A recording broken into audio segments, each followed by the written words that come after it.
What's going on is Anton from AntonDaniels.com. I appreciate you guys for continuing to rock with me, but I just got home off of an early morning flight, right? First thing through the door, I want to see my family. I love my family. You know, I'm a family man. I'm an advocate for families, right? Second thing, I got to get that hot shower because I got to throw the threads on. The threads make me feel like $1,000,000, but the third thing through my mind and all throughout the trip is that I gotta have that Tej pack. Tej makes my life uncomplicated. It's uncomplicated skincare for men. The first way that I started specifically was their level 1 system. It's a daily face wash to get rid of the dirt and grime on your skin. 2 times per week exfoliating scrub to get rid of the dead skin cells. An AM moisturizer with SPF 20 because you should always be protecting your skin from the sun, and a PM moisturizer to help your skin stay hydrated and healthy throughout the night. Here's the thing. My favorite part about Tej Henley is that every box comes with an instruction card that tells you when to use each product, how much to use, and in what order. They really making the process of achieving and maintaining amazing skin for men uncomplicated. In addition to amazing skin, members of Tej Henley get tons of benefits, including at least 20% off the retail price, the ability to customize your box, exclusive monthly deals, you can pause and cancel at any time, and you get free shipping. And because Tej Henley is sponsoring today's video, they're offering my viewers an amazing deal, right? Just click the first link in the description and you get 30% off your first box, plus a free gift. It's an amazing deal. You got to get started today. You're not out here trying to look like a Dusty. And if you travel as much as I do, which I'm sure most people don't, but you know me, I'm pushing my bag chasers in order to be in the top 5%, top 10%, top 1%. We got to make our lives uncomplicated, and Tej Henley is no better product. You got to look good. You got to smell good. And you can't be looking like a Dusty. Make sure you get started today. Click the link in the description. Get that Tej pack. Feel the Tej, my friends.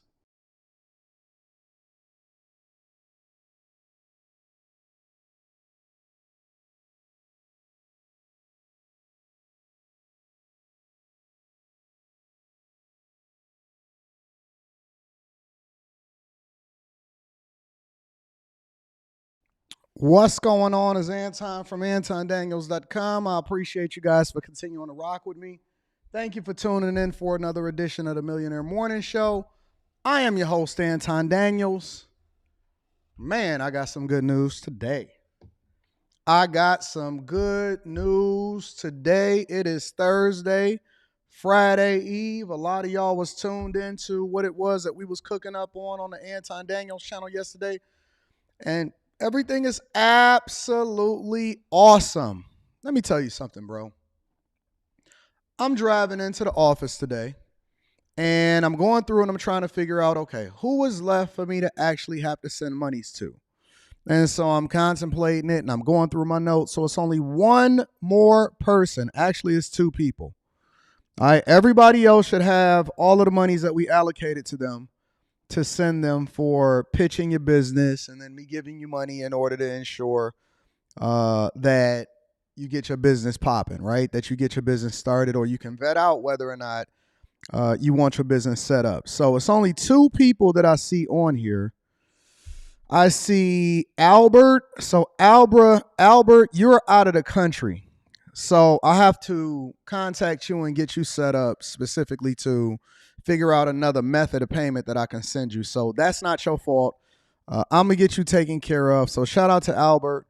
And then one more person. Kevra is saying that you need to sign up for Zelle. So the minute that you sign up for Zelle is when you actually can go ahead and accept your deposit. All right. So Kevra, you just got to accept your Zelle. And every single other person that I see on the list, it looks like we got all of their funding. So let me get a round of applause for all of the bag chasers and the people that's a part of the Patreon that actually pitched their business and got their funding in order to continue to either continue to support their business, do something that they didn't budget for their business, like maybe they can allocate it towards web development or marketing or something like that, social media marketing, and then people that need to vet out whether or not their businesses are successful. Congratulations to all of the chasers. Shout out to y'all. And now you guys know that I allocated $21,500 in order to make sure that you guys are taken care of, right, on that front. So shout out to y'all. But then I look up this morning and I got a direct deposit inside of my personal account. And I'm like, wait a minute. I got two different deposits, right? So my first deposit was from my regular paycheck because a lot of you guys know that I have multiple different sources of income. And one of my sources of income is my regular job, right? So I recently, or not recently, it's been a little while now, I accepted a position that allowed for me to continue to leverage and get to the bag. And so I'm making a lot of money in my corporate job. But then I seen a separate deposit, and my separate deposit was for an additional $17,000. And I'm like, what is this separate deposit from the exact same place, right? What is this separate deposit from the same place? So I'll show y'all. I have no problem with showing the receipts. But ain't no money in my personal account because I done already got rid of it anyway. So at the very top, you'll see it's a separate deposit for $17,000. I don't know if you can see that.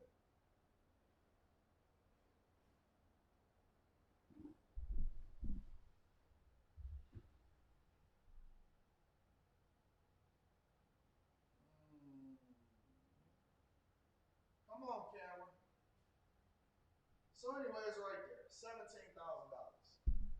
And I'm like, what is this $17,000 deposit? And I'm going through and I'm going through all of this stuff. And I'm like, should nothing be going into my personal account for an additional $17,000? Because, I like to pay my tithes and offerings to the people.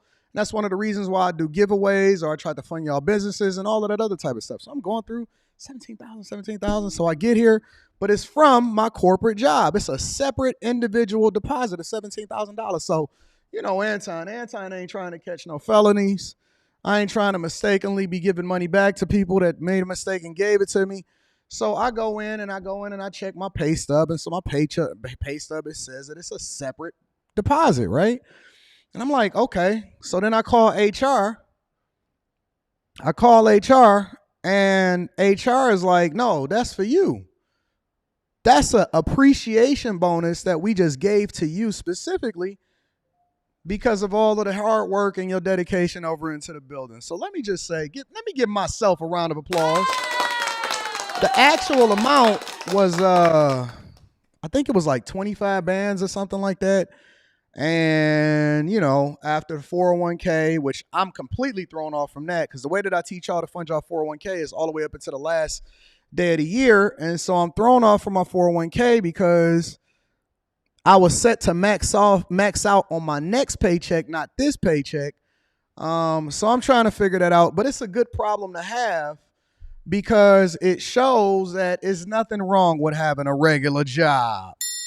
Everybody keep on complaining, talking about you need to work for yourself. Yeah, I do that too. And I got another stream of income over there and another stream of income over there. But let me just tell you something. For everybody that tried to say something negative about Anton going and getting another job, ain't nothing wrong with getting another position. Yeah, ain't nothing wrong with getting it. It was very unexpected. So as I tried to bless you guys, they went ahead and gave me a blessing and said, here's 20. I gave out 21,500 and then they said, here's 25,000 and that's how we work. That is how we. So I'm very appreciative. I'm always thankful. I work very hard at my regular job and what it is that I do in all of my businesses. And to wake up to that was very much a blessing. It was very much a blessing. So you know what I did. The first thing that I did, I sent the bag out to all of my friends and my family. I ain't even gonna cap. Look, I'll show you. So let me show you. The deposit was for $17,000 into my personal account.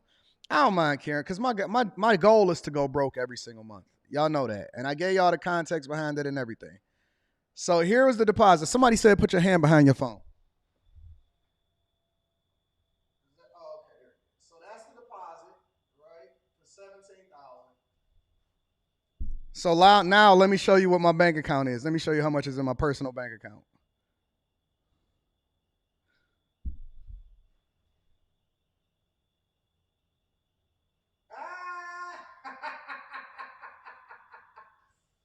Oh, snaps. 17,000 was in there. Well, an additional 17,000 was in there this morning. And now it's only $1,100 in there. Because I'm going to tell you what I did with it. Y'all don't want to know what I did with it? The first thing I did with it is I started sending out money to all of the people that was supporting me. Yep. I started sending out money to all of the people that supported me. I sent some money to Rita. I sent some money to Leslie for her to have some fun. I sent some money to my friends and my family, and I sent some money to Mom Dukes. I just gave it all away. I gave it all away.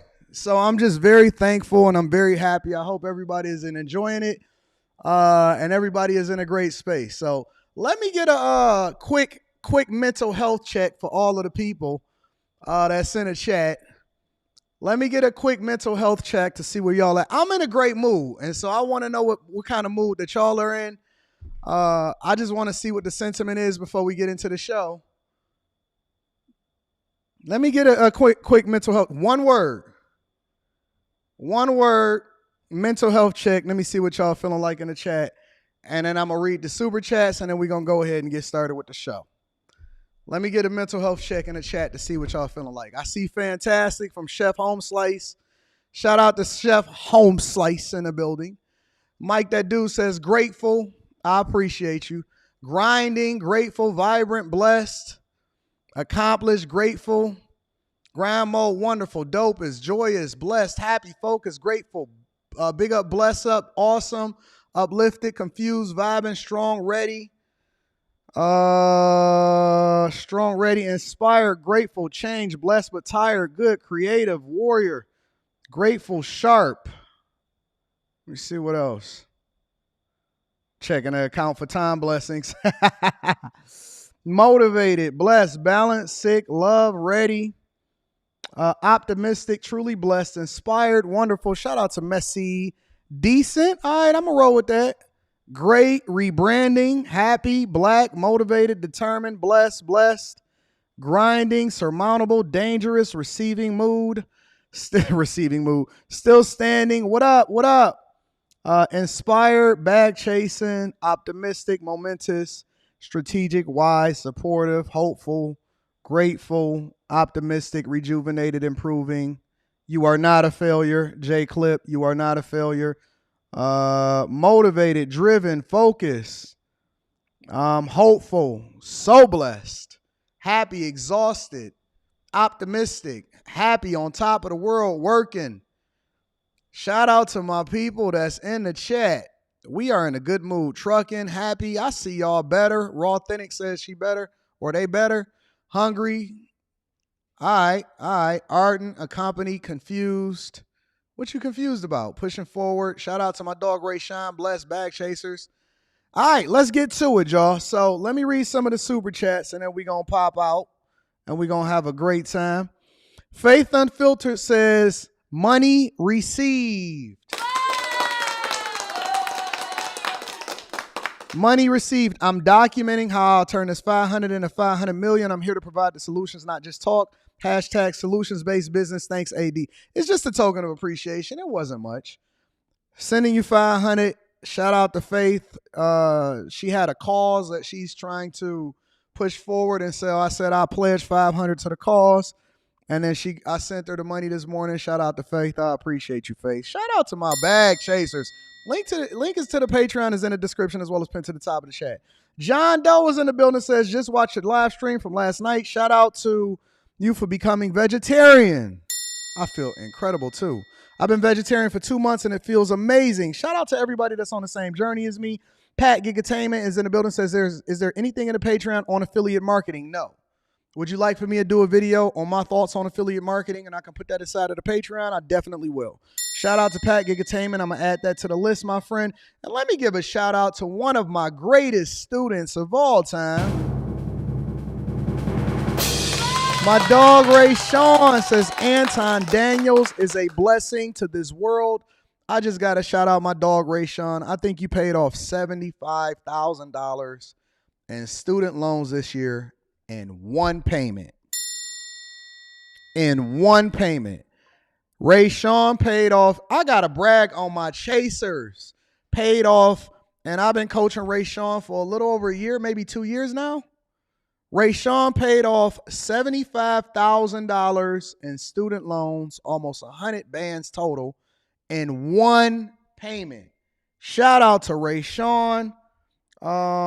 Absolutely awesome. I love my chasers. I love the people that's starting to get rich. He has zero debt. Zero debt. He's going into 2024, probably going to make about $1 million next year, and he has zero debt.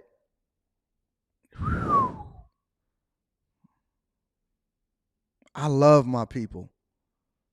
I love my people. I love my people. And I'm always so excited to see the evolution of the people that stuck with it. Rayshawn came in with a few other people. I'm going to just say this. Rayshawn came in with a few other people. 2 other people fell off. Rayshawn stuck with it. And he probably going to do a whole $1 million next year. Gosh. Make sure y'all tap into the Patreon. Link is in the description as well as pinned to the top of the chat. Also, shout out to my dog, Mike, that dude. And y'all can meet Rayshawn at any of my meetups. He was at the New York meetup. He was also at the DC meetup. So you definitely can come and tap in with some of the people and some of my greatest students that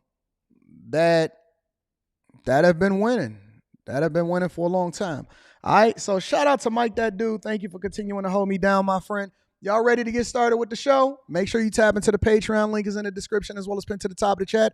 Also, teach Hanley 30% off your first order plus a free gift. Let's get to it, ladies and gentlemen. Quick Hits. Quick Hits is a segment of the show where we absolutely positively don't think that these segments of the show deserve an entire segment itself, but we definitely want to keep you up to date on what's going on out here in these streets. First and foremost, we want to make sure that we bring to the front of the congregation Diddy. Diddy is again accused of busting down and basically running the train on a 17-year-old. Let me bring y'all up to speed. A new lawsuit is accusing Sean Diddy Combs of raping a 17-year-old girl. This is the 4th woman and 4th lawsuit against Combs in recent weeks. And in that time, we've seen the Harlem native settle one of those lawsuits and step down as the CEO of the media company Revolt. Eyewitness News reporter Sonia Rincon is in the newsroom with how Combs is responding to this most recent allegation. Sonia? Sandra, multiple accusers have come forward in recent weeks against Sean Combs. This latest lawsuit alleges the music mogul gang raped a woman 20 years ago when she was only 17. A woman identified as Jane Doe alleges she was 17 when Sean Combs and 2 others trafficked her for sex and raped her.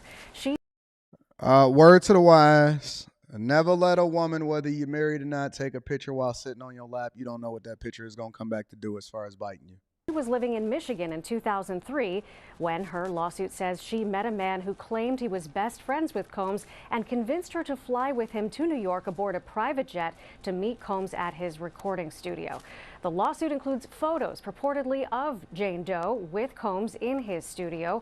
While at the studio, the lawsuit says Combs and his associates plied Ms. Doe with drugs and alcohol to the point that she could not have possibly consented. The lawsuit says the men, including Combs, then gang raped her and that afterwards she had to be helped to walk out of the building and back into a car. She was taken back to an airport and flown back to Michigan. Combs is denying it and all other accusations, writing on social media, "Sickening allegations have been made against me by individuals looking for a quick payday. Let me be absolutely clear, I did not do any of the awful things being alleged. I will fight for my name, family, and for the truth." So, take that.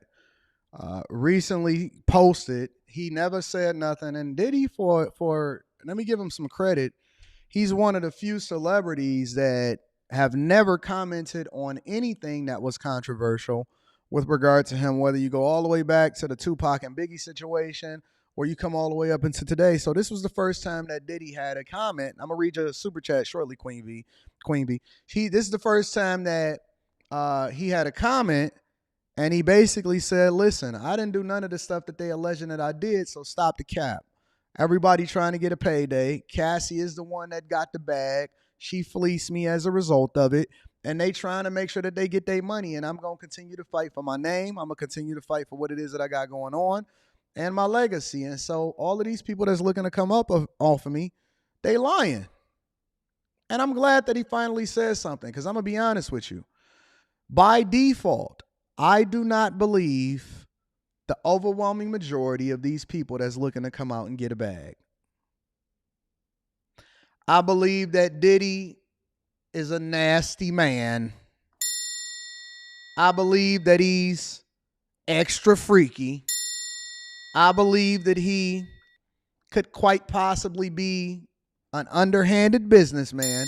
But the one thing that I do not believe is people that come out 15, 18, 19, 20, 30 years later looking to catch a bag and never said anything to anybody prior to the Adult Survivors Act that allow for people to be able to accuse, and then people that piggyback off of other people that they see got the bag in order to make some money. I'm not going for it. I'm not going for it. I do not believe for 1 second, and I'm going to be objective because I know the sentiment of people. I do not believe by default, unless you can prove beyond a reasonable doubt, because that is the way that the justice system is supposed to work here in the United States of America. I do not believe, because right now I believe that a lot of people are being convicted in the court of public opinion. I do not believe by default people that just automatically accuse people of doing something when you can't even prove what happened after 30 years. So you got a picture of hanging out inside of his studio, and then we just supposed to automatically believe that they took. Stop it, bro. Stop it, man. Stop, bro. Stop. It's so easy to pile on people when they down. And again, I'm not even a Diddy fan, but I don't believe in just taking advantage of people and being able to come up off of money that you didn't even work for just because you've seen somebody else be able to get a bag as a result of it. I'm not going for it. I'm not going for it. So that's what happened with Diddy. And then on the flip side, there was a Las Vegas shooting at the UNLV campus. We want to begin tonight with new developments in a shooting on a college campus just hours ago. We are just learning from law enforcement that multiple people were killed after a gunman opened fire inside the business school at the University of Nevada, Las Vegas. Tonight we have new reporting on the gunman, and we'll hear from students who barricaded themselves inside classrooms to stay safe. The active shooter not only caused a lockdown on campus, but a temporary shutdown of the airport in Las Vegas, which is just miles from the Strip. Vanessa Murphy from our CBS affiliate in Las Vegas has the new details. Suspect at this point is deceased. Sirens blared through the streets of Las Vegas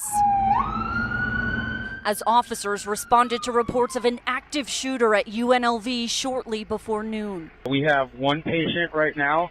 Supposedly we have more patients inside with an active shooter. Campus police sent out alerts to students and faculty, telling them about shots being fired in the Beam Hall building and ordering them to run, hide, fight. Honestly, everyone was just panicking. We were just having a normal class, and then all of a sudden, someone said active shooter running across. This UNLV student says he and other classmates in a nearby building used tables to barricade themselves inside a classroom. I'm still scared out of my mind right now, and I'm not a person that gets scared like that.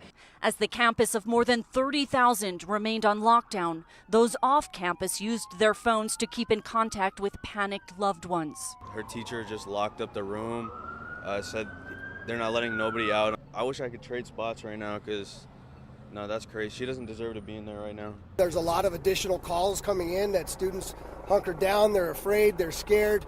Our officers are going unit by unit, building by building, and making sure that we don't have any additional victims. Some students were let out in formation as others reunited with family. So essentially, there was a shooter over in Vegas. And according to the Associated Press, the Vegas shooter who killed 3 was a professor who recently applied for a job at UNLV. They say that students was terrified and professors cowered in classrooms.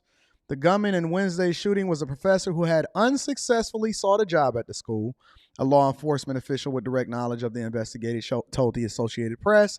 He previously worked at East Carolina University in North Carolina, said the official, who spoke on condition of anonymity because they weren't authorized to release the information publicly. Another law enforcement official identified the suspect as Anthony Polito, who was 67. An investigator searched an apartment in Henderson, Nevada, late Wednesday as a part of the investigation and retrieved several electronic devices, including his cell phone, and the official was not authorized to discuss details of the investigation and spoke to the AP on condition of that they didn't tell his name.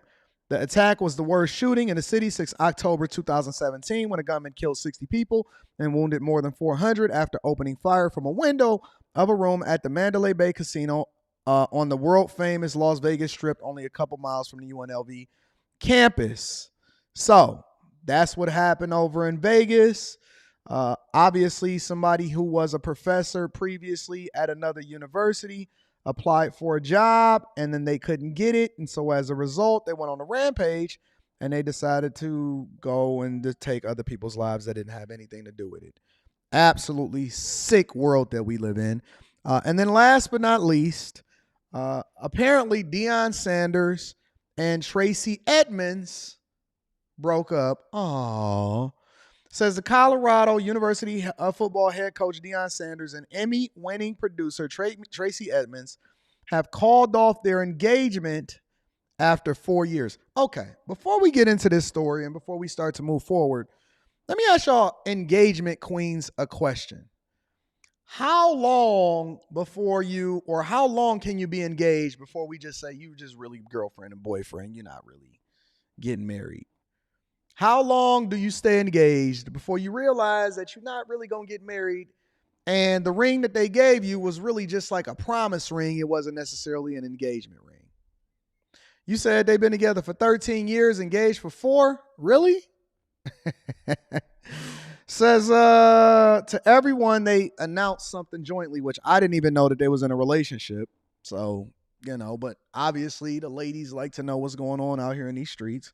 Says to everyone who's been there for us, supported us, and shown us love, we have mutually decided it is best for us to move forward as friends and have made the decision with love in our hearts to respect each other and appreciation for the time we've shared together, Edmonds and Sanders wrote in a joint statement on her Instagram page. Please keep us in your prayers as we go through this transition. Thank you for being there for us all these years. We love you and appreciate you so much. Why do people announce when they're not together anymore? I don't understand that. Sanders, a retired NFL player who has been married twice before, told people that he loves what both of us contribute to society and the world. Why do people announce it? I don't understand. Like, I didn't even know that they were in a relationship. So what's the point of the announcement? I don't know. Anyways, that was your quick hits for today. Let me continue on with the show. I'm going to go ahead and read some super chats, and then we're going to get it popping. Queen V came through with the 10 ball, says, sick of my damn self. Get me together, AD. I need a push. When you be strong and positive and motivating for others, that you don't have anything left for yourself when time comes, yeah, that's where I'm at. Nah, you got it. You got it. You got it, Queen. She came through with another fireball. Oh, my God. Okay, Queen says, never mind, AD. Diddy got me back undisgusted with myself. Sheesh. This ugly mess. Shout out to Queen. Listen, every day I wake up renewed, refreshed, and with another opportunity in the mindset to just believe that I'm going to do things differently than I did it the day before as far as being exponentially better than I was. You know what I'm saying? So it's a mindset. You can go to bed feeling some type of way, but when you wake up in the morning, you got to be prepared to take on the world, you know? Gotta love Silverado says, I dreamed Diddy tried to take me shopping, and I told him I'm good, bro. Pause.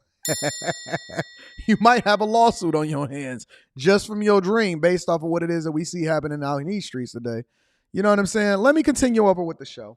So we're going to start off with all of the different crime waves that's happening across the United States of America. I'm going to take you state by state, time zone by time zone, north, south, east, and west, ladies and gentlemen. Let me bring you up to speed of what's happening out here in these streets. Y'all need to be safe and protect yourself. First up, the police are continuing to search for a woman they say lit a man on fire. San Antonio police and fire were called out to the scene in the 200 block of Howard Street. That's just a few blocks off the 35 and I-10 interchange downtown. This was happening just before 9 this morning. KENS 5's Vanessa Croy has more from witnesses who saw the entire ordeal unfold right in front of them. Just after police finished their investigation this morning, city crews came and cleaned up what used to be a small homeless encampment here and the site of a grisly crime that happened just before 9 this morning. You can see the remnants left behind from that fire where police say a woman came here with a cup of gasoline and intentionally set a man on fire. And tonight... Let me back up for 1 second. That's a heck of a fire. Because that fire apparently, look, it's all up the wall. A woman grabbed a cup of gasoline, poured it on somebody, and then set them on fire on the streets. I didn't even know women were capable of such things. I thought that the worst thing that y'all did was throw hot grits on somebody, and that was coming as a result of the dudes that was whining and pleading for chicks in yesteryear. Who was that got hot grits thrown on them? Al Green or something like that? Y'all going and getting cups of gasoline, throwing it on people and setting them on fire and then burning up the entire cup of gasoline and intentionally set a man on fire. And tonight, that woman is still on the run. I wake up to boom. This man we only know as Bobby got a shocking wake-up call this morning. I pulled him out, his legs are still on fire. Just before 9 a.m., Bobby jumped into action, trying to save his friend after police say a woman lit the man on fire. I mean, that woman's watching me, pulled him out the fire, telling me, leave him in there, leave him in there. Investigators believe the woman accused of this brutal attack went to a nearby gas station and bought a cup and filled it with gasoline. After that, officers say she went to the homeless encampment where the victim was staying and poured that cup of gasoline on the man's legs and then lit the man on fire. As soon as I got up to run after her, she gone. The flames burned the man's tent and started spreading to the fence surrounding a local nonprofit before fire crews got there to put it out. The victim, a man in his early 50s, was rushed to the hospital with severe burns. Police say they don't yet know what happened that led up to the attack, but they say the two knew each other. She was talking about something that happened in their past, and next thing I know, I hear screaming and his tent's on fire. Stacey Thompson tells us he also stepped in to help put out the flames. At last check, police are still searching for that woman accused of this grisly crime. They could only tell us that woman is in her 50s and was last seen wearing a maroon shirt.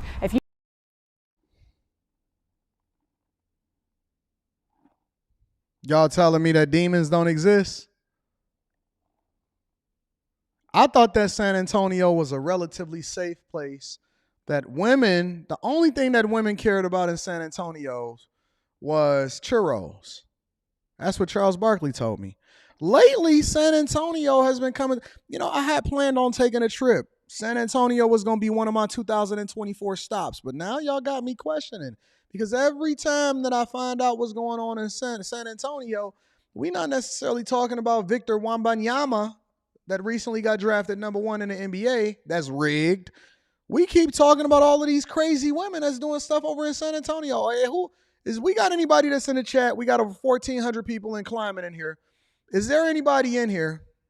Yeah, the reporter is in good shape. I'm trying not to get distracted by the women that's in good shape, because every time that we come on here and I give a woman a compliment, y'all keep saying that I'm getting distracted. So I'm trying not to. Y'all keep talking about a rack inside of the chat and stuff like that. And then now I got to keep peering over, and y'all keep talking about how good and how in shape she is. I'm trying to stay focused, okay? I just got paid today. I heard the women in San Antonio only like churros.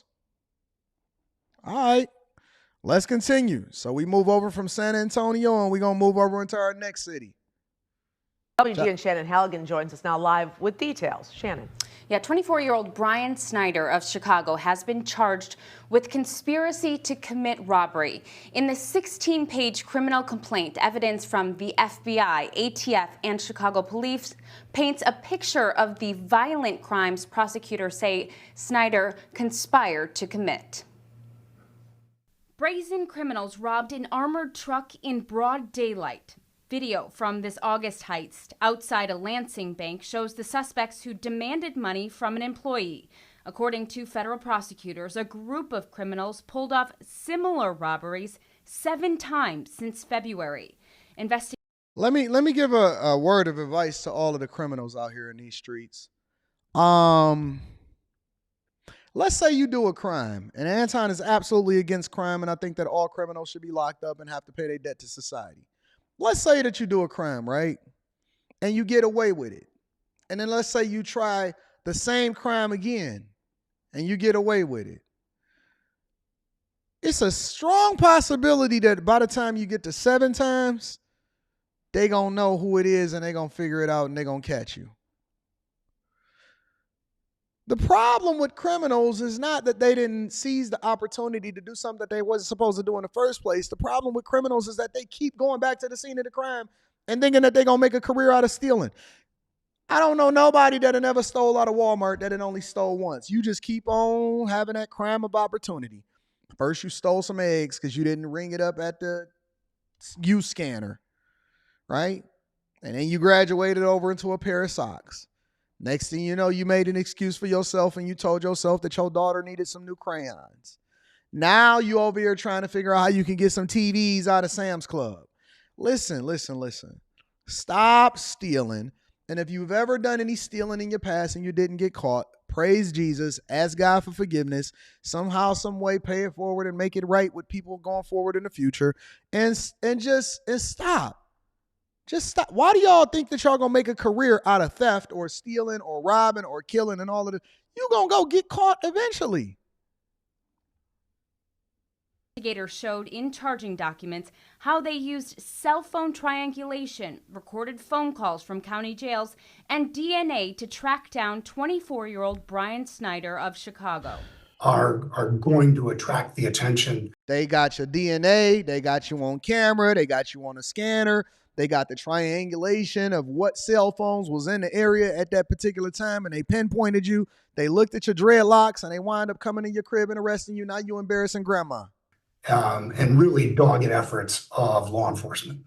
Phil Andrew is a former FBI agent who said these kinds of crimes draw a big response due to the nature of them.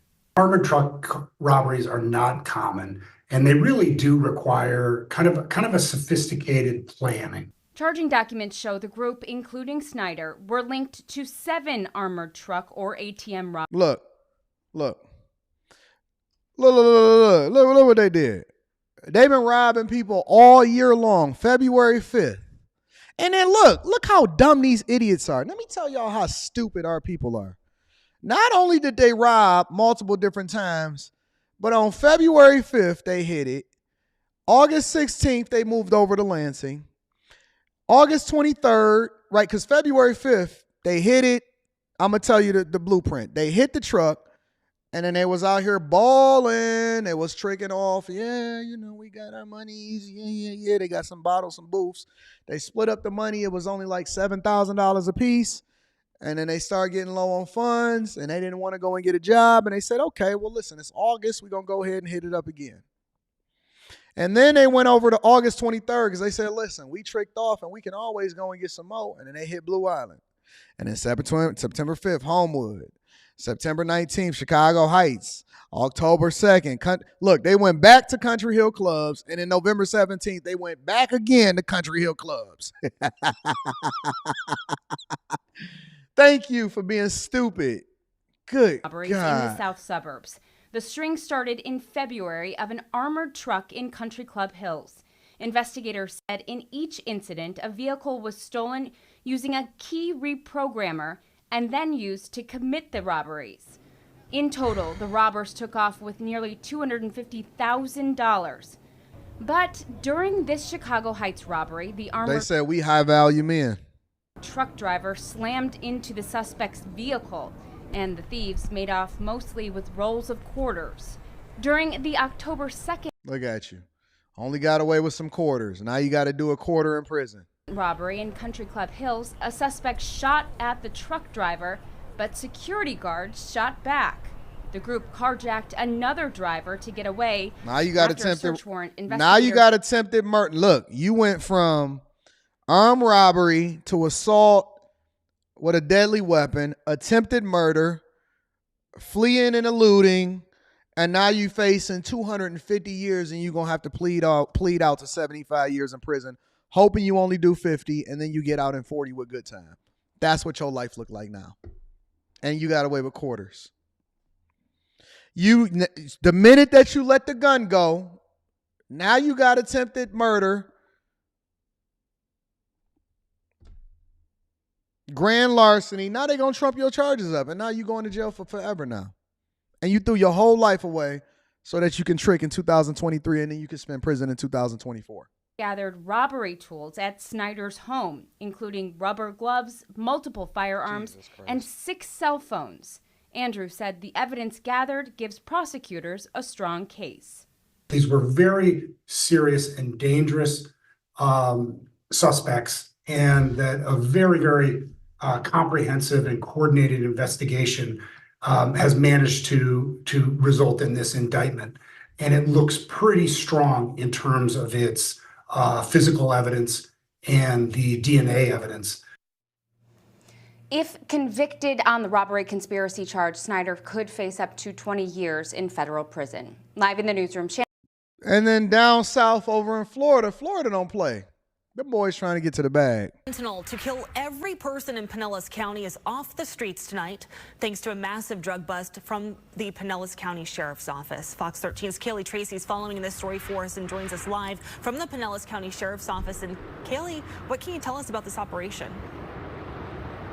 Well, detectives busted this drug ring that had been operating since at least January of this year, arresting everyone on their list, including a man responsible for a car crash that catapulted a car into a home in a neighborhood in St. Pete yesterday. Those 3 kilos yesterday could have killed every man, woman, and child in Pinellas County, and time and a half. Detectives seized 6.5 pounds of fentanyl, 26.5 pounds of cocaine, guns, other drugs, and a couple $100,000 in cash, searching 7 locations in St. Pete Tuesday. By the time that they hit you, they already know exactly where you're going to be at. By the time that they hit you, they already know where you're going to be at. They've been watching y'all for a long time. And so they just going to hit all of y'all at the same time. They're going to round up the troops, and anybody that's not out, they going to know where you going, and then they going to hit you. And y'all out here running. Listen, y'all don't even have regular. It ain't even no weed and nothing like that no more. Half of the weed that y'all got be laced anyway. That ain't even real trees. That ain't even the trees from yesteryear. Glistening, got fentanyl all over it. Now y'all riding around with fentanyl straight from China. Enough to kill every single person out there inside of the streets. Everybody overdosing off of fentanyl laced with horse tranquilizers.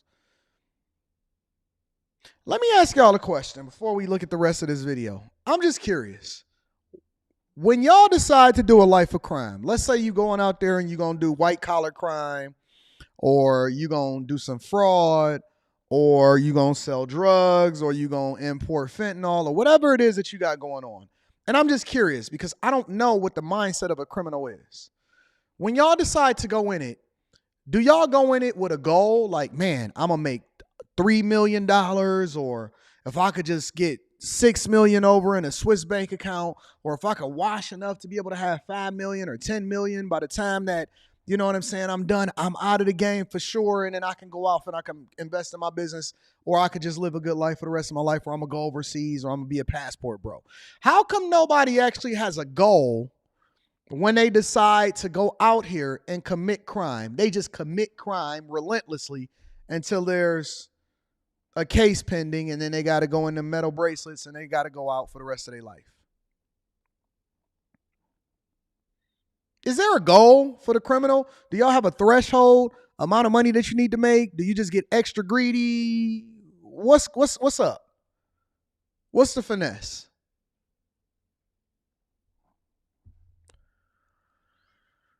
Pinellas County Sheriff Bob Gualtieri says the drugs came across the Mexican border. Think about that pound of sugar that's sitting in your kitchen pantry.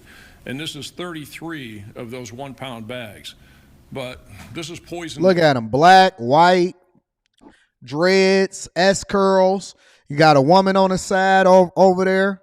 You got white people at the top, Mexicans, Asians, all kind of people over there. Bald head, white beard, black beard, no mustache. You got Oswald, Darion over there. Somebody Jenkins, Monte Jenkins. Viviana is over there on the left. Good God. Kills people. This isn't sugar. Ain't even no prototype. And people are dying from it at the hands of these people that are out there peddling this poison. It was all part of the Pinellas County Sheriff's Office's Operation Dirty Ink and included 24 arrests. And many of the people detectives arrested have extensive criminal histories. Of course they do. These people who are constant recidivists are a big problem.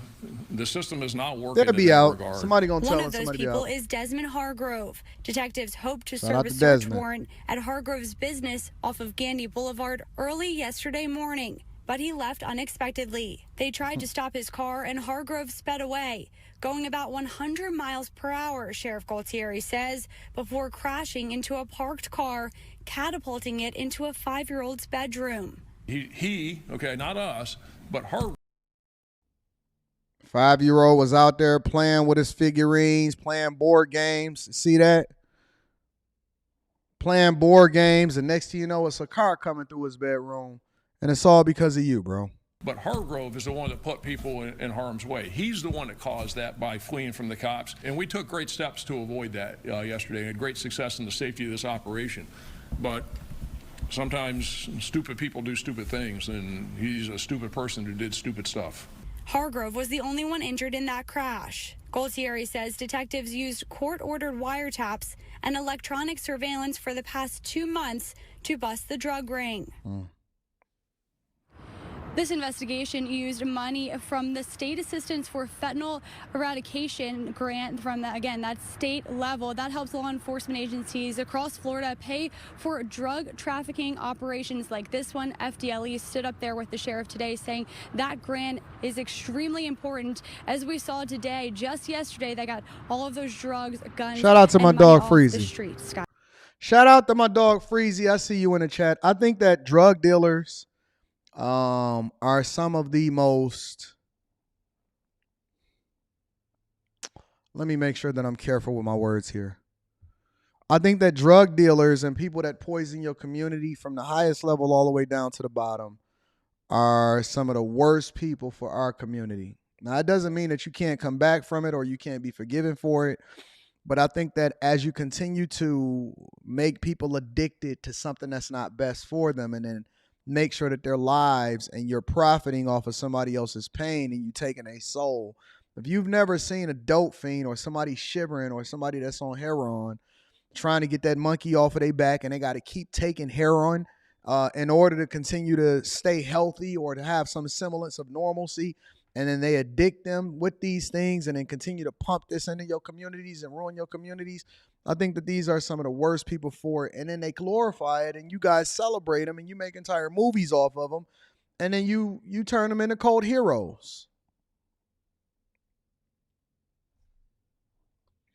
We got a show to do. Let me acknowledge the super chats. P. Rothstein in the building says, celebrities and athletes announced their split so that if they are seen in public with someone else, it's not a scandal or a story. Okay. You teaching me something here. Enforcer 2K9 says, you know what's effed up though? Women love drugs and alcohol. You always see women getting effed up against better advice, but now he made me. I don't believe that any of these people is making anybody do anything, fam.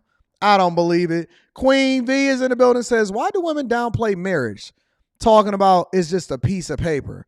So you mean to tell me you ain't worth a darn piece of paper, but risk your life for his child, and the devil is a lie? That means you're a good woman. That means you want to marry before you carry. You know what I'm saying? Shout out to my girl, Queen B. P. Shank says, good morning, Mr. AD. Positive vibes. Positive vibes back out to you. God bless you, my fan. My dog, Mel Duke, in the building. What up, Mel? Mel says, AD, we had a coaching call. Paid off. Hold on.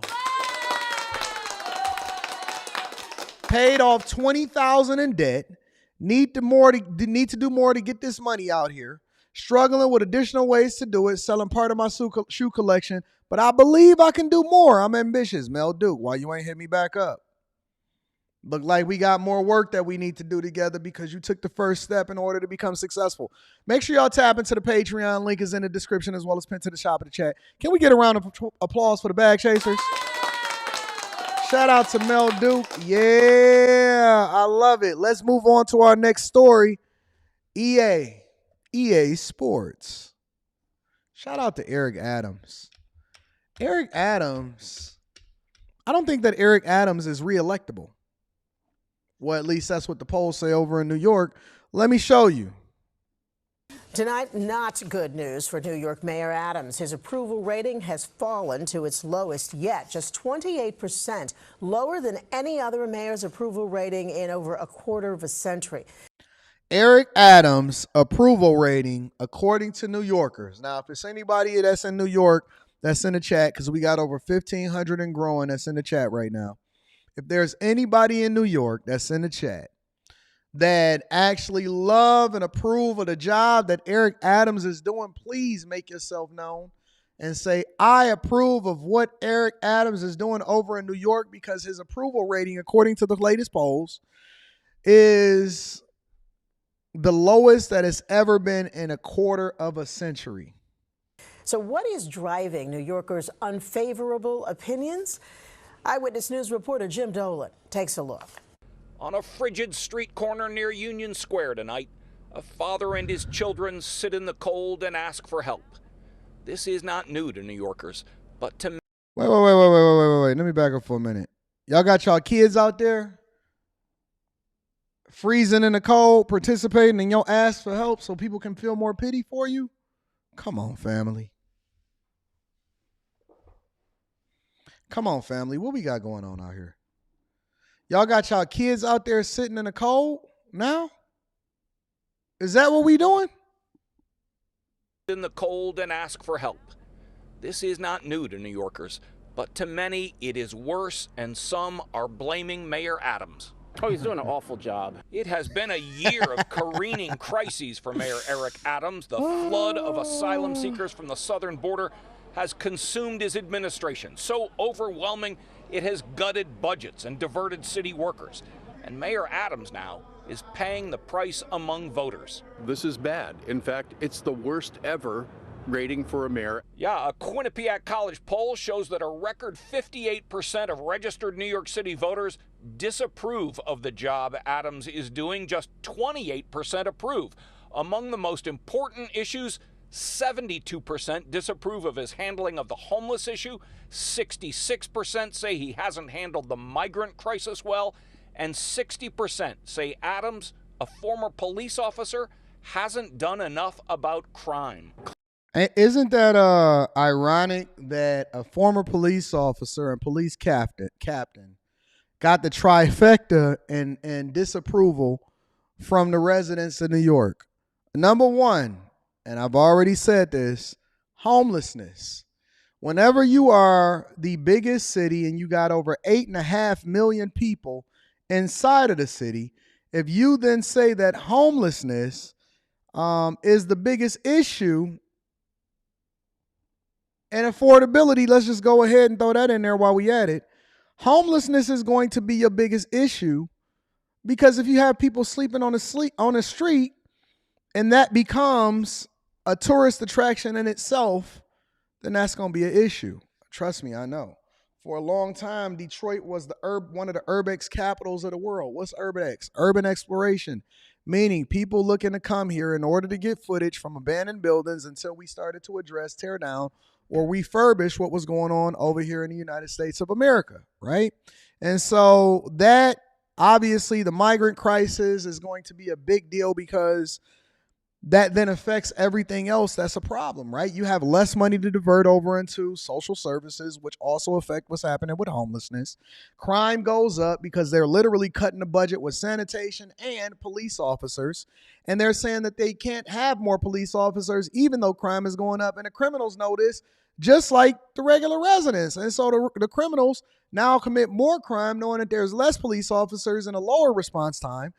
And residents become obviously burdened by the fact that they're paying the highest taxes in the United States of America, while at the same time getting some of the worst services. So it's absolutely horrible.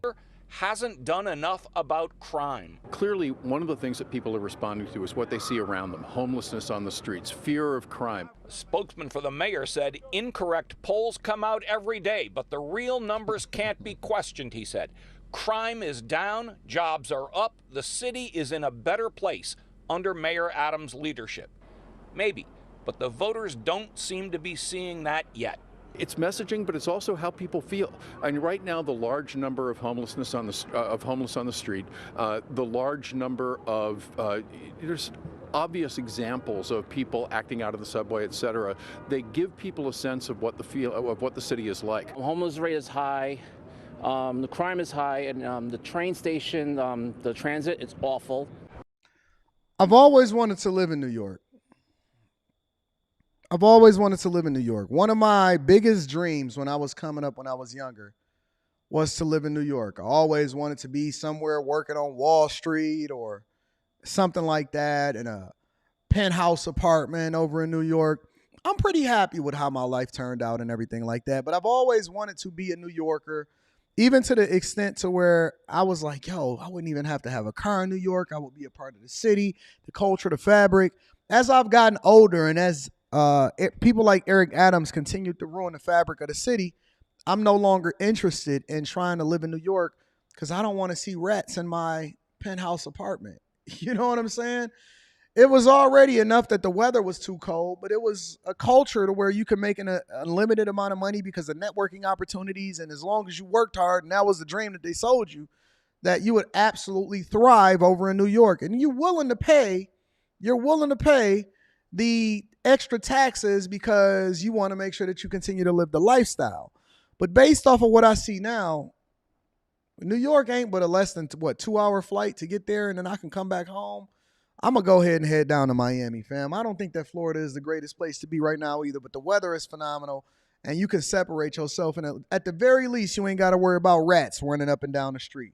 Let me tell you what Eric Adams had to say about how people feel about him. They asked him about them and how he's managing the migrant crisis, as well as his FBI investigations and what he thought his chances were of being reelected over in New York, even though he has the lowest approval rating in a quarter of a century, according to experts. We got over 1,700 and counting, continuing to go up. I need y'all to do 3 things. First thing I want you to do is make sure you hit the like for the YouTube algorithm, subscribe to the channel, and turn on your notifications. Second thing I need you to do is make sure you share this with your family and friends because we don't want to be successful by ourselves. And then third, and the most important, make sure that if you want to continue to have the conversation with a group of people that's going in the direction that you're going in, tap into the Patreon. Link is in the description as well as pinned to the top of the chat. I got a new video dropping inside of the Patreon coming this weekend. So to the 2025 election, there are several challengers who are, they're not declared yet, but their names are being floated around. Senators Eleanor Myrie, Jessica Ramos, even Scott Stringer is talking to consultants. Are you concerned this far out about challengers, the ones that have been named, potentially others? Who is that? Jose Bless said, my city always in your mouth. He didn't say your mouth, Y-O-U-R. He said Y-A, your mouth. How I become your city and you don't even own nothing in it? Hey, what's up with these New Yorkers that think that just because they was born into a city and they don't even own any real estate in it? I know you don't own no real estate in it because I'm looking at your profile picture. And I've been to New York and I know you ain't built for it. Listen, you not even built for your city. You know what I'm saying? What's up with all these little project babies always claiming something that ain't theirs? Look, the richest people that I know, I always take some time out to address the Dusties. The richest people that I know don't even specifically claim that they own an entire city and they have the most real estate in it. It's 1% of the population that own 90% of the real estate. You don't even own anything in your own city.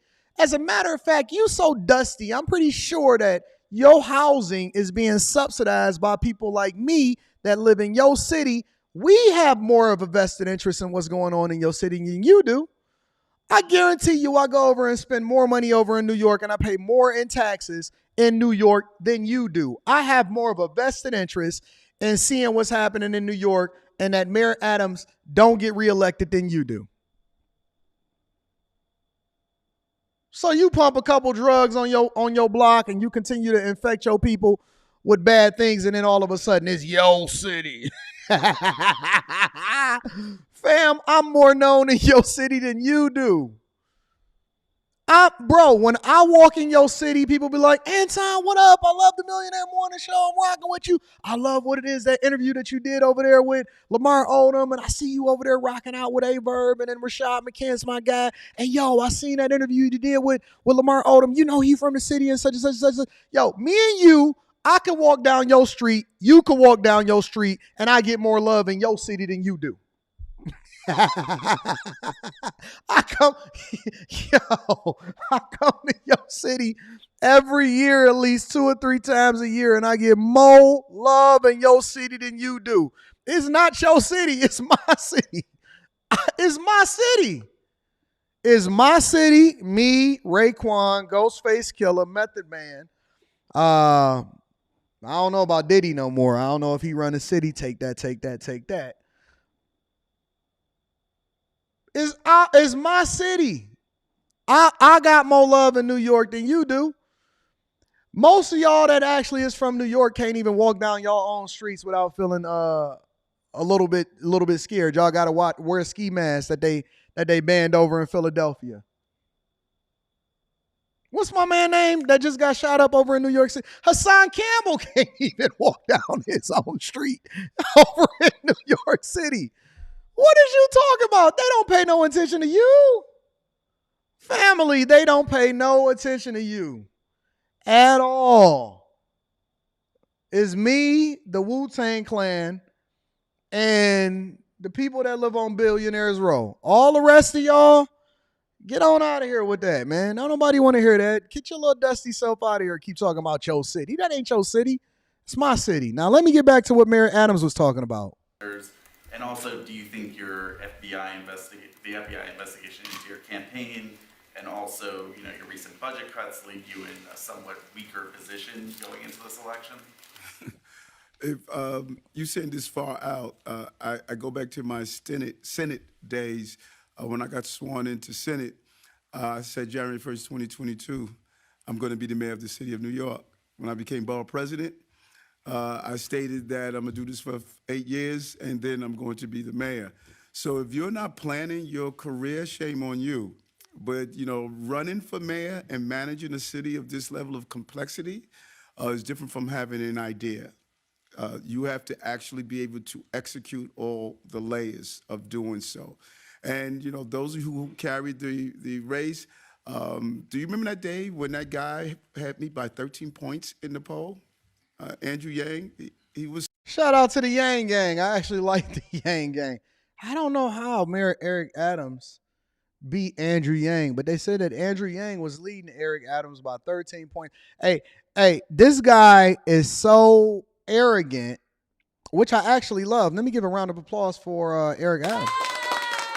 He said, I don't really care what the polls say. I don't care how many migrants came in. I don't care how much I fumbled labeling New York a sanctuary city. I don't care how much of the budget that I messed up. I don't care how many cops that we cut.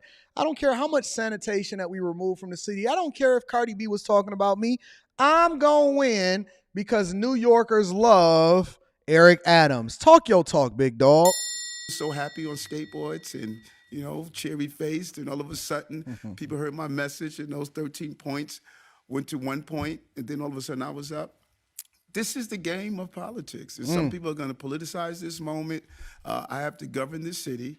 That's what we're doing, and all of the crises that are coming with it. And every mayor I spoke with tell us about these moments where a lot of things happen at one time. And you have to be focused and disciplined enough to be able to still manage the city. And that's what we're doing. And that's my focus on continuing to manage this city. New York is a big place.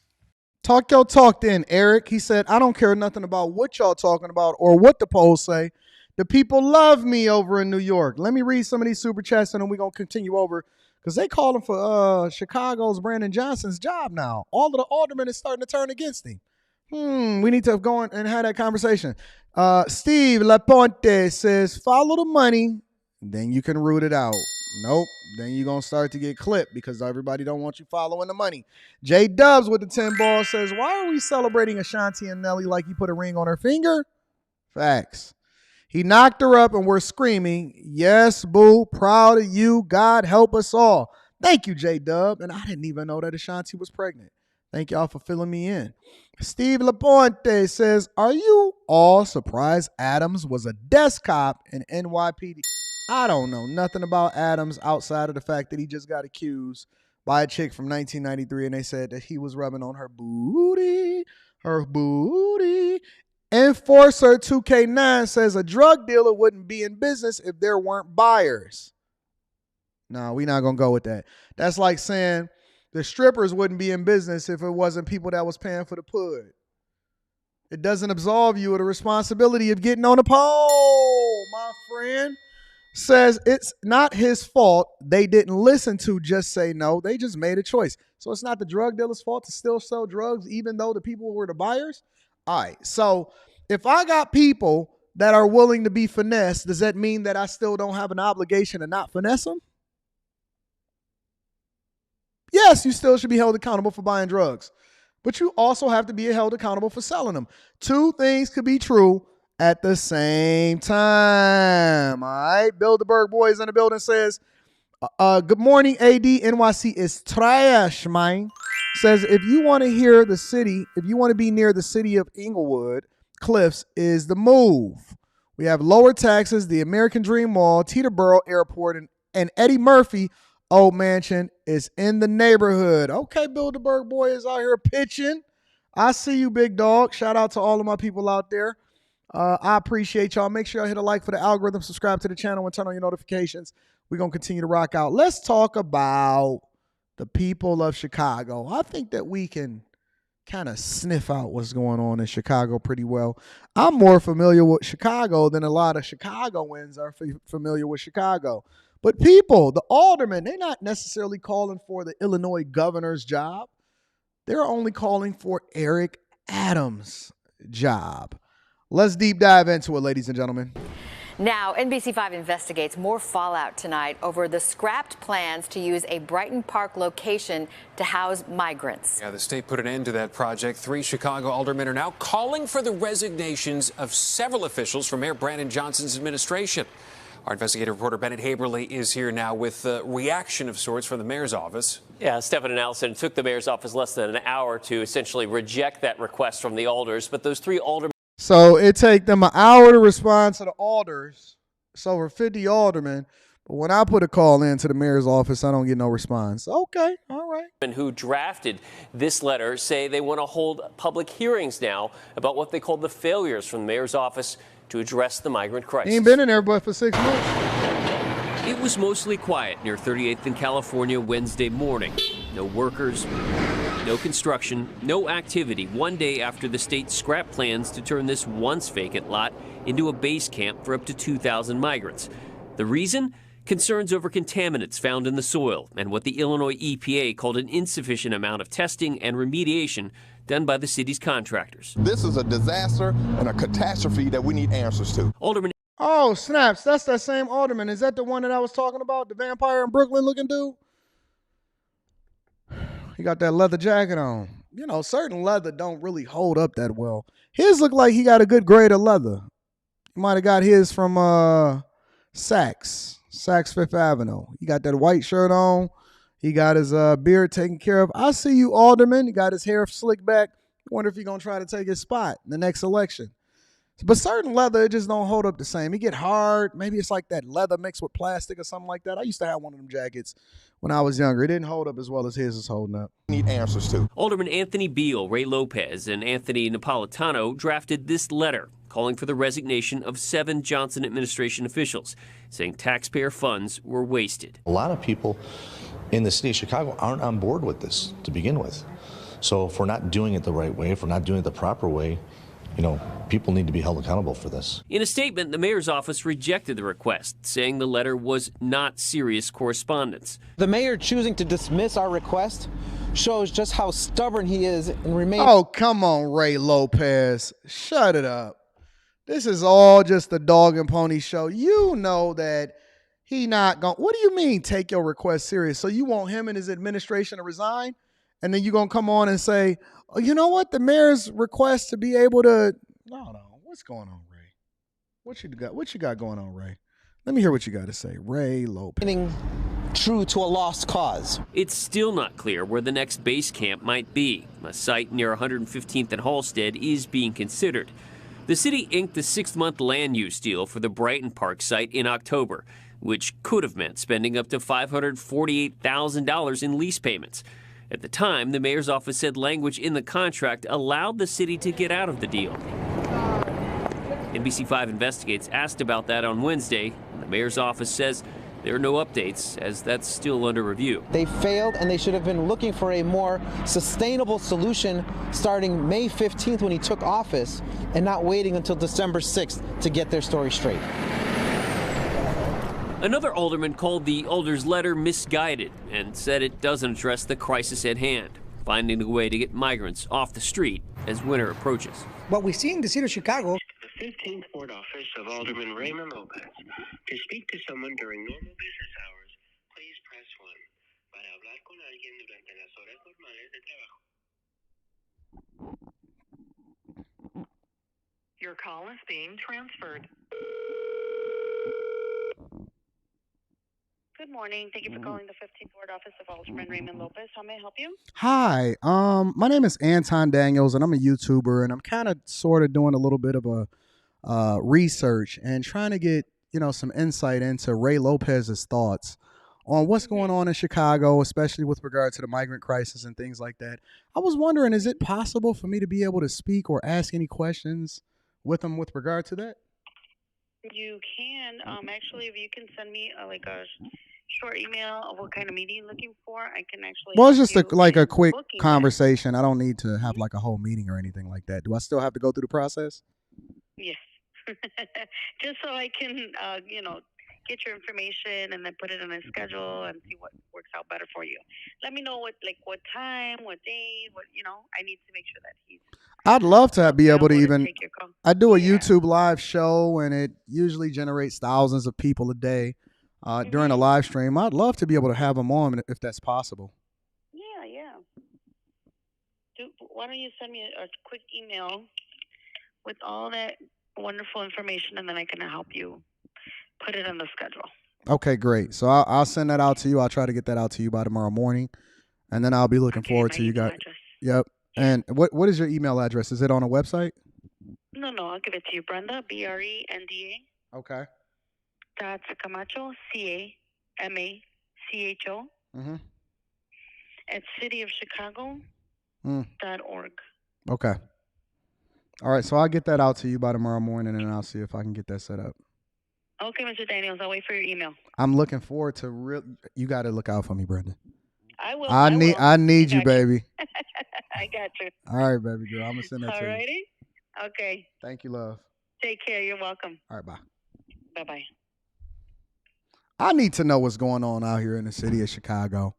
I need to know what's going on in the city of Chicago, and why are the people advocating for and asking for the resignation of Brandon Johnson. Let me go over to the next video and see what they got going over. This is my guy, Ray. You see Ray with the lime green on? Let's get to it. Good afternoon, Anthony Bill, Alderman of the 9th Ward. Thank you, Love C. Alderman Ray Lopez of the 15th Ward. And we are here today with also support of Alderman Napolitano, asking for the resignation of an entire team of the mayor's administration because of their lack of leadership, their lack of ability of getting things done, and totally wasting taxpayer dollars to the tune of tens of millions of dollars. Yakar, you're a wild boy. Where the city knew had contaminants, but was forcing this issue down the throats of the community that did not want it. The community warned the administration. What's the name of this alderman? What's the name of the vampire in Brooklyn alderman? If somebody in the chat can find out what the name of the vampire in Brooklyn alderman name is, I would be very, very appreciative because I need to get in contact. This guy is 50 Chicago aldermen, and I see this guy on almost every single one of these videos whenever they're trying to interview an alderman. Somebody in the chat, please find out the name of vampire in Brooklyn so that I can hopefully get some insight from him also. That there were contaminants here and it was totally ignored. And so when you have people who are advising the mayor on sites like this, hold on, wait. Don't sit here and tell me that he don't look like the vampire in Brooklyn. That's what y'all going. All right, let me see.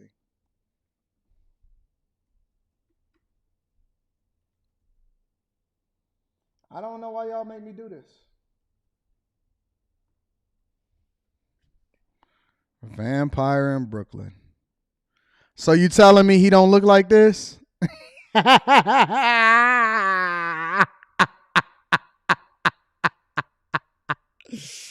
Oh my gosh. Shout out to Eddie Murphy. All right, so let's figure it out.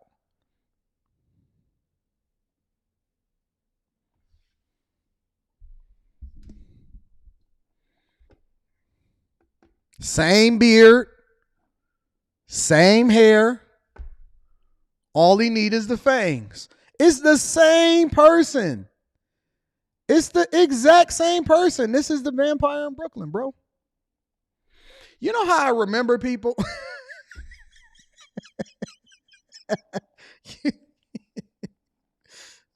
Same outfit, same collar, same everything. You know how I remember people? I have to use different things because I'm not as good with names as I used to be. You know what I'm saying? So I got to use another way in order for me to remember. And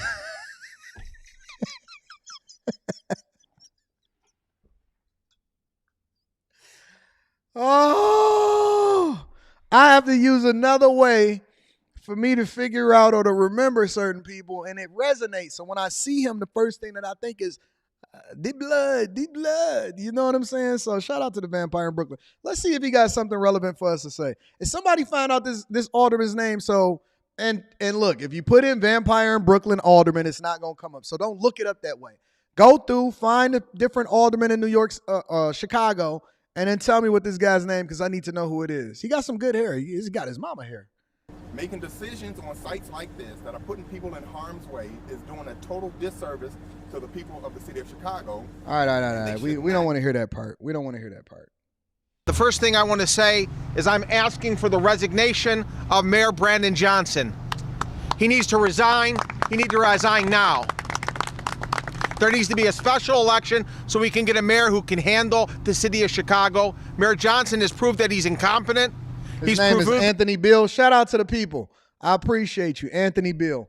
Everybody, listen, I don't necessarily care for the job Blades have, brother. I don't care for the job that Brandon Johnson is doing right now.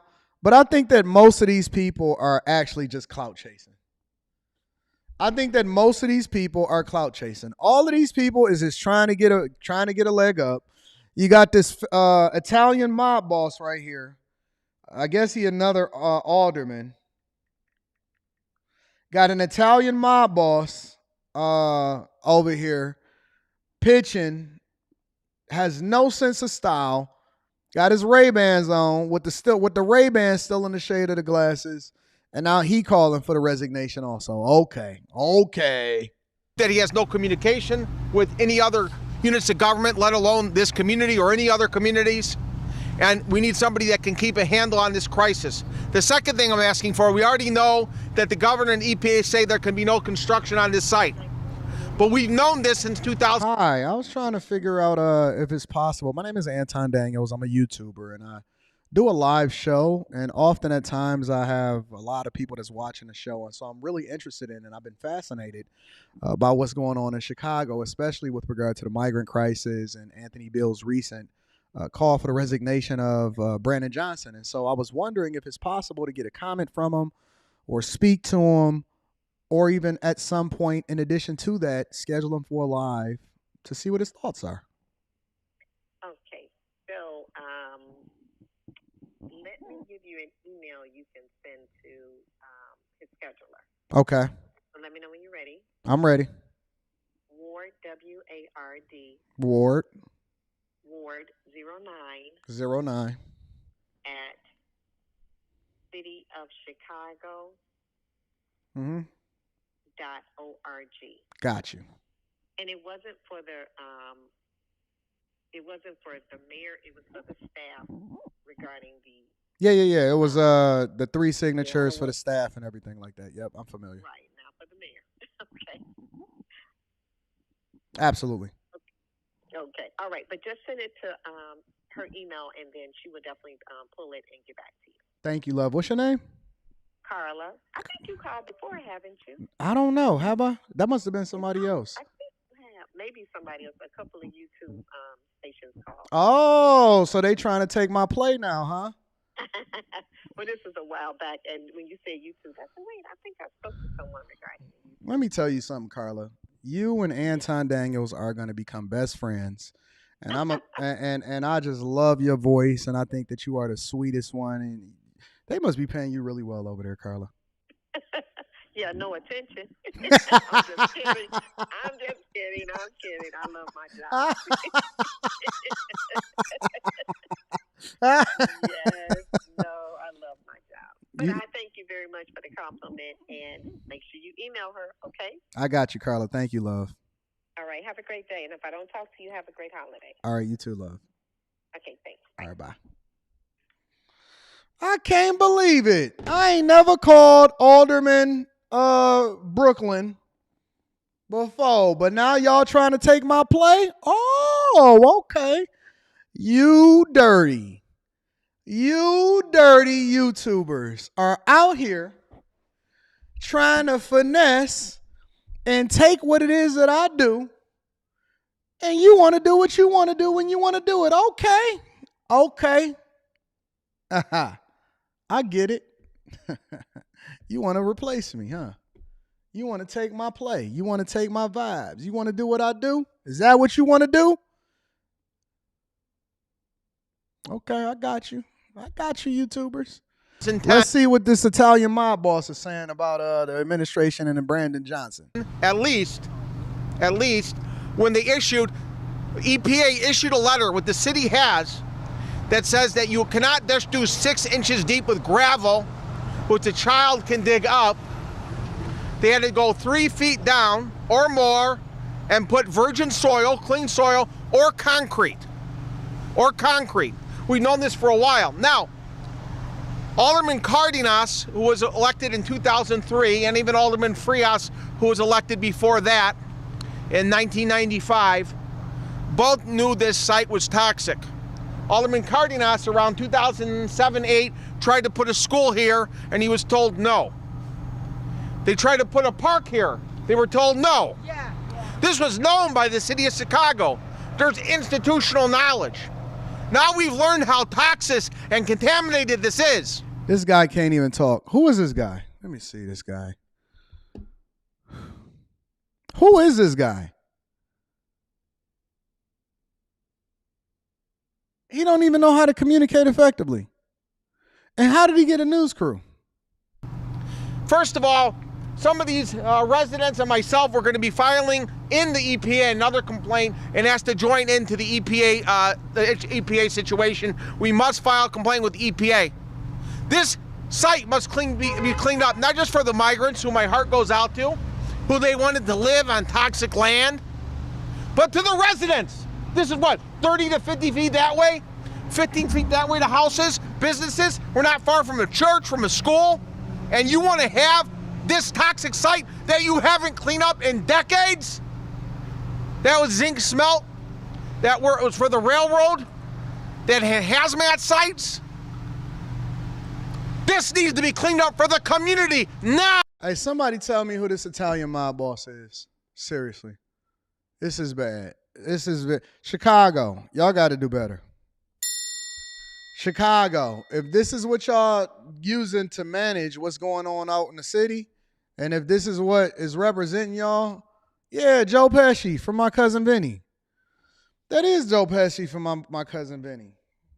Good call, chat. See, Chad is in this on this too. My cousin, where they had to be on trial and they, posse traction and all that. See, y'all didn't know I was up on all of these movies, did y'all? That is my cousin Vinny. Yeah. Okay. Got my cousin Vinny out here trying to speak to the people, continuing to get his re-election. Yeah, okay, my cousin Vinny. I got a better picture than that. Remember when he wore this suit in the movie?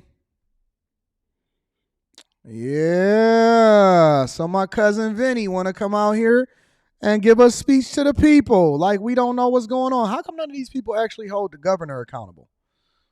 How come nobody hold the governor accountable? Okay, Vinny. I see you. Anyways, so Chicago is absolutely a S show. S.IT show. And I'll keep an eye on what's going on in Chicago, and I'll let you guys know if Mr. Lopez or Mr. Brooklyn decides that they wanted to get in contact with me in order to be able to have a conversation. Let me continue on with the show. Bernie's Road Book Tour says we needed to bring Alderman Jeanette Taylor back to the front of the congregation. Oh, y'all want me to try to get Jeanette Taylor? Y'all get in touch with Jeanette Taylor. That's my homegirl. We want to see what's happening out here in these streets. I thought that she was a great interview. AL says the alderman in the leather jacket looks like Kareem Akbar from the New Jack City. Shout out to New Jack City. Chase with the beard on TikTok says, I got you, family. Thank you for the 2-ball, Chase. Ken J says, is every alderman a character from a movie? It seems like it, don't it? It seems like it. I don't know what's happening over in Chicago. Must be something over there in the Windy City. Must be something over there in the contamination. What in the contamination is happening over there in New York City? Let's continue over. So, why is all of this happening in New York? Why is Eric Adams under duress? Why is Brandon Johnson catching hell? Why is Brandon Johnson now telling on the real culprit, who is the Illinois governor, J.B. Pritzker? I heard that his family got a lot of money, so let me zip it up because I don't want to get zipped up. You know what I'm saying? Why do we continue to have this happening all across the world in all of these different sanctuary cities? Well, let me give you a little bit of a peek of what they seen when they traveled down to Texas and Arizona of what's happening. Let me show you what's happening over at the Arizona border. I know a lot of y'all don't think that y'all know what's going on, but let me tell you, there is a lot going on. We live in this bubble, and we live in these spaces where we're largely removed from what's happening out here in the streets. But let me just tell you, the streets is treacherous. And it's a lot happening. Let me bring you up to speed. First on Fox, the Lukeville port of entry in Arizona is now officially closed. U.S. border officials pausing operations due to the rise in the number of migrants showing up at the U.S.-Mexico border. Most of them are walking into the U.S. through gaps in the wall and surrendering at official border crossings to seek asylum. Reading Superchats Officials shortly. say the desert crossing has become a Thank you, major Patty. migration route in recent months, where smugglers are just even sometimes cutting a hole in that wall with a saw and letting the migrants go through. So with the closure there, people heading into Mexico are trying to get back into Arizona. They've got two other options, but that would involve a long drive, either choice. The Mariposa port of entry in Nogales to the east, that's more than 200 miles away, or the San Luis port of entry south of Yuma, that's 216 miles from Lukeville. It's a long journey. Agents who would be working at the port are being redirected now to help with the influx of migrants. Fox 10's Justin Lum is live at the border wall in Lukeville, where around 1,000 migrants are currently in line. Look at that mess. Look at what's happening over there in Arizona, y'all. Look what's behind Justin Lum as he goes down there to Lukeville down in Arizona to document what is happening out here in our streets. Look, man, I know that we say that it's mismanagement in the cities with Eric Adams and over in Chicago and all of that stuff. But at what point do we actually lay this at the feet of our president of the United States of America? Before he even report on it, look what your streets are looking like as a result of what's happening at the border. At what point do y'all then lay this at the feet of the person that is supposed to be at the head of the United States of the Americas? This is crazy. And look. Somebody said it looked like Skid Row. Skid Row don't look that bad. Skid Row don't look that bad. Trust me. It's a video of me walking down Skid Row. And me and Rita was just walking down Skid Row, and we was over in LA, and that was the first time that I did the Patreon meetup, and we went out to the streets and we was seeing what the people was living like and all of that stuff. Skid Row did not look that bad. Real talk. At the trash behind you. Unbelievable. John, Christina, we've talked to migrants from different countries. They basically been living here and waiting for days to try and get to the next step and be transported to the collections center, if you will. And just take a look behind me. Yes, you can see the trash here left behind, and what looks like basically the length of a football field, sections of lines going down the border wall. Our photojournalist Mark Johnson giving you a look at that. I spoke to Customs and Border Protection as we arrived today. Basically, once these migrants are transported and taken into custody, the next step is processing at either the Ajo or Yuma stations before heading to Tucson, and by plane or bus sent to another sector to be detained to seek asylum. Now, encounters here at the Tucson sector have gone up 140% in the fiscal year of 2024 compared to last year, and we've seen much more single adults here, many of them men waiting in line, vulnerable people being the families of. We don't even know who these people are. We don't even know anything about. Listen, did you realize that it's not even illegal to cross the border? Now they're just called migrants that are seeking asylum. Somebody said, Anton, you won't walk down Skid Row today. Okay, so is Skid Row much different today than it was last year or earlier this year? Is Skid Row that much different today than it was in yesteryear?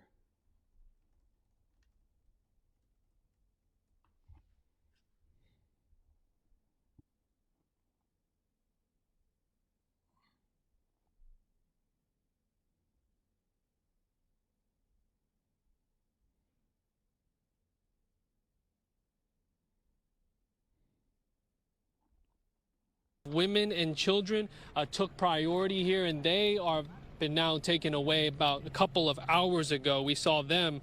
And earlier I spoke with a man named Emmanuel from Nigeria who has been here for 3 days or so, telling me he traveled through 11 countries to get to this point. Take a listen. I don't know, man. I don't know if I'll survive this night again. It's so cold and there's no food. There's no water. Like the water, you have to wait until you get this. There's like, if you're like shelter, maybe tent and food, like some humanitarian government here pass some apples out, it help. Like, there's no, you don't understand, like staying out 4 days, 5 days without food, without water.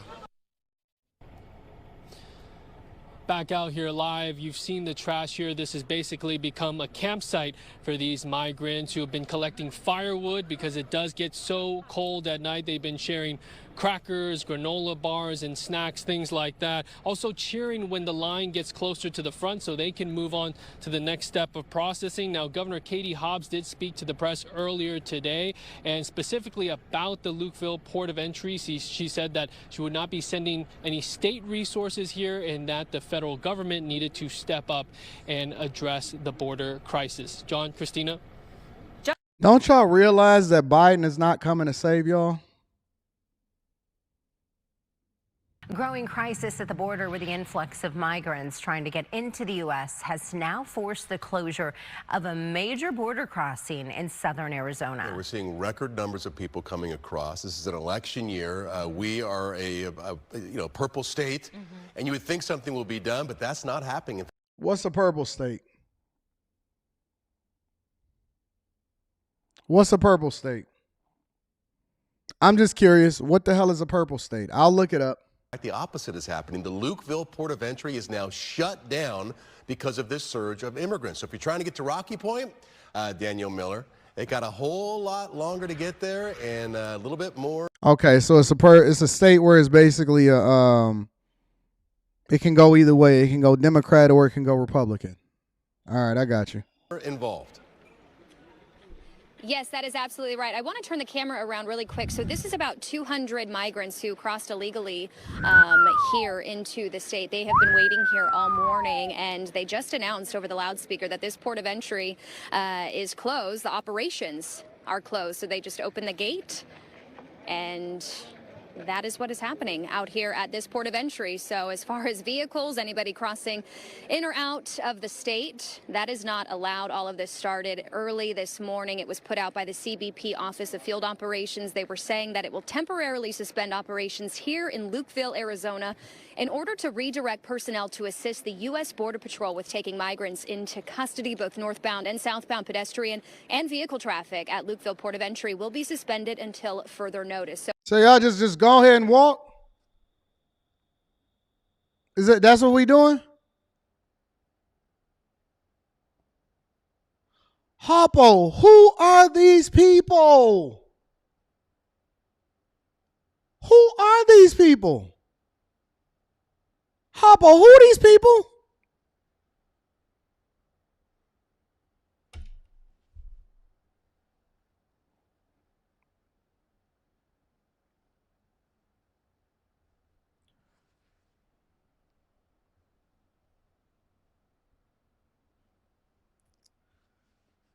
Do you know the level of security that you have to go through when you go into a completely different country?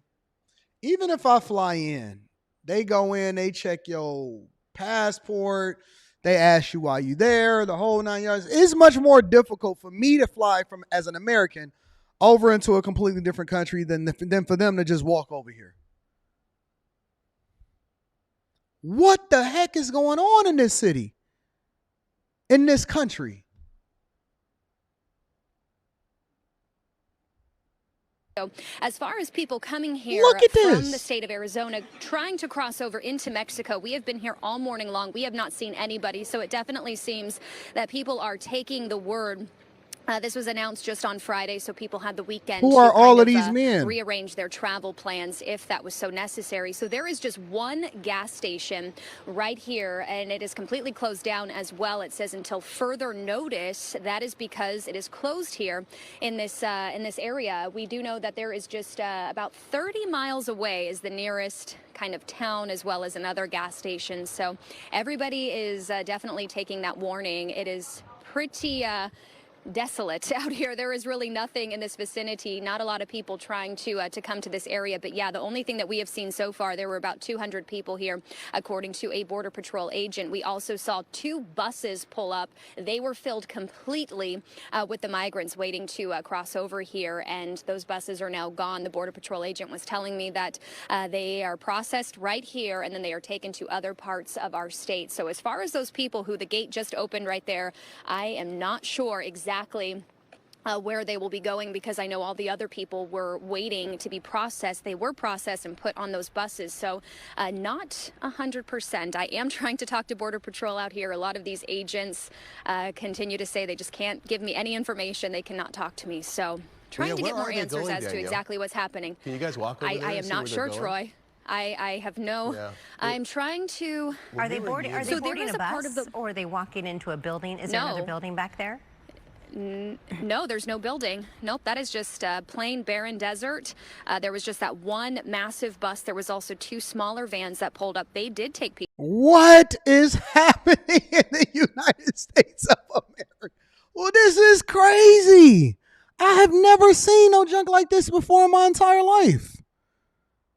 What is happening? You ain't got to worry about no terrorist attack or none of that, because ain't nobody got don't nobody care. Nobody is doing nothing. Nobody is doing nothing. People literally just walking in, and that's just the end of the conversation. Border Patrol just sitting there. Ain't no dogs doing nothing. Ain't nothing happening. The news reporter don't even know where they going. Buses pull up, drop them off. They just come in and do whatever it is that they want to do, and they go and walk whatever they want to walk. This is wild. Yo, if you live in Texas, Arizona, any of these places, if you are not absolutely appalled at this, if y'all are sitting there calling yourselves a purple state, blue, anything like that, this is crazy. I have never seen nothing like this in my life. I want to take a trip down to Arizona just to see what's happening. I'm about to become an investigative journalist and reporter. People away. As far as where these people are going, I am not sure. I see 2 Border Patrol agents, the police department right behind them. I can try to talk to them, but yeah, I mean, people around here, the Border Patrol agents are pretty tight-lipped. Yeah, they will not talk to us. Into the desert, does it not? Well, So we don't have a right to know what's going on? Yeah, according to a couple people out here, there is a part of the wall over there that the cartel has punctured some holes in there, and there's a huge migrant crossing right down the street. So I think a lot of people are coming in from that port. But they do the same thing. They can walk right across the port of entry like this and surrender, which is what I would assume these people just did. It looks like it's almost exclusively young men. I didn't see any families, or did you see any women in there? On the one bus, that was a pretty large bus, there was 2 women. Everybody else was men. I have not seen any type of children. There were the children don't need no early more this hard morning that were legs crossing inside of over the to United go to States of school. the There were Americas. school buses that do pick them up and take them into the state here, into nearby schools. So those were the only children that I have seen so far. But when we arrived here at about 6:30 or so, the Border Patrol agent told me that there was about 200 people waiting. And then some of those people got processed. And just as we were about to go live for this live shot here, over the loudspeaker, they said this port of entry is now closed. And that's when that gate opened, and off those people went. So, Jesus Christ. Y'all not scared? Y'all not concerned? Seriously? This don't bother y'all? Y'all don't take this into consideration?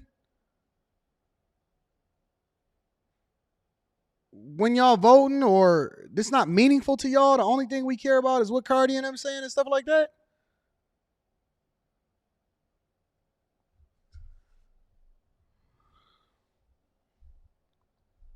That's scary. Seriously, that is like literally scary. Patty Jackson, shout out to Patty Jackson, says the alderman's name is Anthony Beal. Shout out to my investigative people inside of the chat. I appreciate y'all.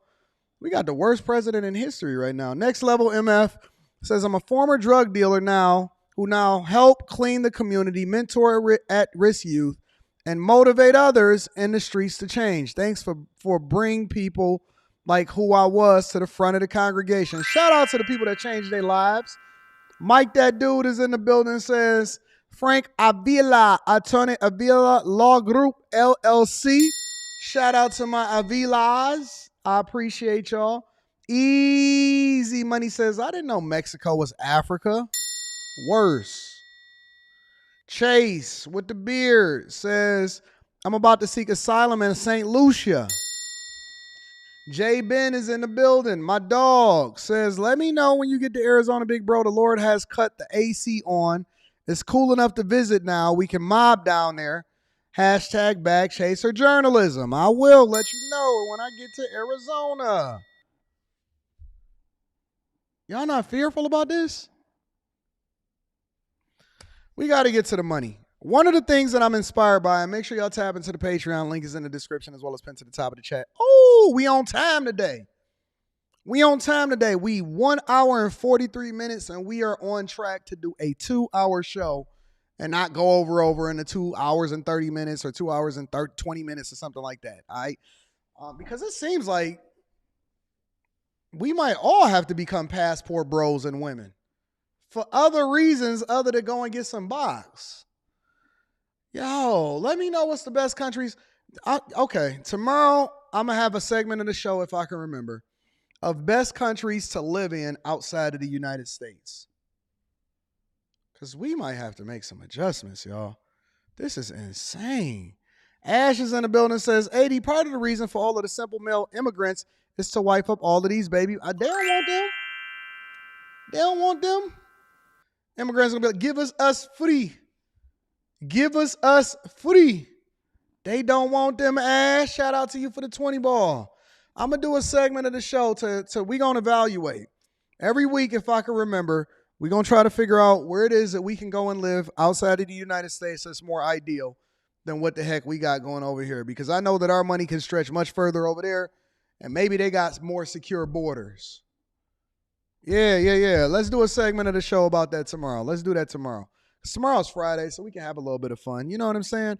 One other part of the show that I want to have a conversation with is there's a lot of controversy that's happening out here in these streets. Let's talk about the money a little bit, y'all. It's a lot of controversy, and I want to revisit this subject because a couple different reasons. Number one, the Tesla that I had got Rita, I'm about to turn that back in, and so we evaluating whether or not, because I already got a bunch of cars, and she be stealing my Benz too. That's neither here nor there. We're going to go into that a little bit later. But about to turn in the Tesla. And then here in Detroit, Michigan, I did an actual video on it the other day. And they're building the very first, so much innovation happening here in the United States of America. They're building the very first electric road here in the United States of America. Now, here's the thing, right? It's such a controversial subject. When it used to be a novelty, now it's such a controversial subject here in the United States of America, right? And the reason that is because we are a stubborn people, whereas over in other countries, they are embracing electric vehicles so much so to where the adoption of it is accelerated far beyond anything that they could ever have imagined. Several different countries, some of the largest countries, are evolving to be EV only, and they understand the innovation that comes along with it as they continue to transition away from being dependent on foreign oil in order to sustain their economies or whatever it is that they got going on, right? But over here in the United States, we got lobbyists, we got people that love Fords, they love Chryslers, they love Mopar, they a Chevy guy, they like tuners, right? And so we like what we like, and once we like something, it's hard to get up off of it. And even myself, right? Like, I see the benefit of it, but I also see some of the downfalls and the pitfalls. And so I take a holistic approach, but I always like to experience it for myself before I make an informed decision. But very few people have actually driven an EV, even though there's modern and widespread adoption as far as starting to have the infrastructure in place in order for us to then evolve over into it. And so the question that I want to ask you guys is, what is your opinion of it as I show the other side of it as far as the problems or the languishing of EV models on dealership lots every single day? I have my opinion. I'm going to reserve it. But what do you guys think about electric vehicles? I know two of them. I got two of them. I got the Tesla, which I'm about to turn in, and then I got the Porsche. And those cars have been absolutely awesome. I mean, no gas, no maintenance, no oil changes, no spark plugs, none of that, right? So I'm going to play this video really quickly, or I'm going to play parts of it, and then I'm going to give my opinion about EVs specifically, because I do want to revisit I've been in the auto this. industry 40 years, and I've never seen this kind of investment. $6.5 billion strictly dedicated to EVs. Wedbush says spending on commercial EVs should top $1.2 trillion between now and 2030. We're building the future of the electric vehicle. In 2022, consumers spent nearly $400 billion on electric cars worldwide. The U.S. is expected to add 1 million new EVs to its roads in 2023. And from 2023 to 2027, automotive companies have committed $616 billion in total investments. Meanwhile, Somebody said, well, Anton, why are you turning it in? Because it was a lease. It was a 3-year lease. And so now it's time to turn it in, and I got to figure out whether or not I want to get something else or if I want to, get another EV. So that's why I'm turning it in. I'll give you the details in a minute, okay? Experts have hit an unnerving speed bump. EV sales are slowing. I was a little nervous about going all EV because my husband has an EV as well. And to have two EVs in the house you know, it's challenging. I think the main issue is the long distance travel. Yeah. We've been kind of in that situation. You do have to plan. Yes. In August 2023, it took about twice as long to sell an EV in the US as it did the previous January. Gas-burning vehicles were still selling briskly. While slightly more than half of consumers say EVs are the future and will eventually replace combustion engines, I want to switch over to a different video. I'm going to add a different video in here real quick. See if we can do this real quick. used EV prices are falling. Buyers can get some great deals, but some say it is yet another sign that demand is faltering. Low resale value could also be a major deterrent to EV purchases and EV adoption more broadly. Others say it is just a blip, and fears of an EV slowdown are overblown. Studies show that used EV prices fell somewhere around 30% in September and October 2023 from the same period in 2022. Used vehicle prices overall saw declines in the mid-single digits for that time period. The mainstream appeal of these cars is still not there.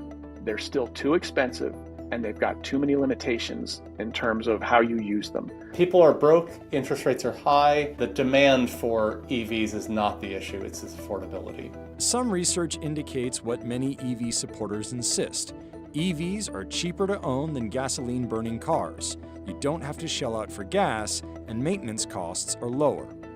And that's a fact. That's one of the things that I have learned throughout the process of owning an EV, and I'm going to read these super chats shortly. I have learned is that it's crazy because when I walked into my building, a security guard downstairs, yes, we do have security guards in my building. The security guard downstairs said, Anton, what do you think about, you know, your electric Porsche or whatever? Because I'm thinking about getting the EV. And he said, what's going on with the maintenance? Like, how much do you have to pay in maintenance? And I told him, I said, I haven't had to pay anything. He said, what you mean? You ain't have to get no changes in oil or nothing like that? I said, no, it ain't no engine in it.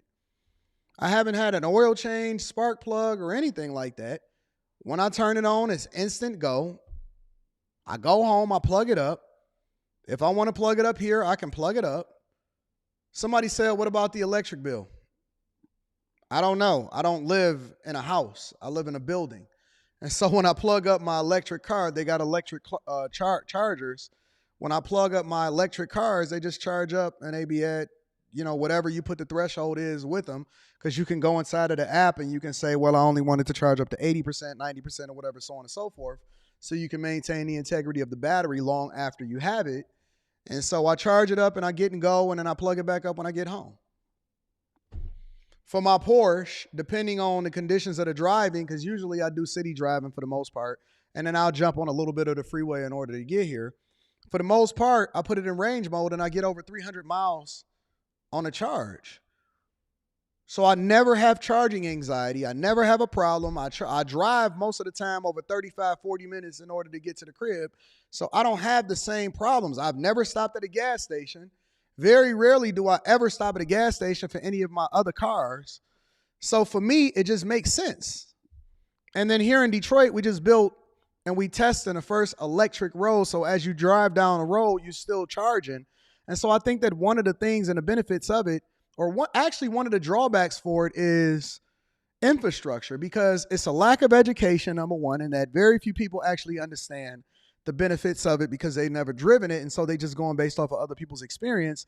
And then the other side of it is the readily available gas stations that's everywhere versus, you know, EV chargers. And so you have to do a little bit more planning if you decide to do a road trip or go out of town.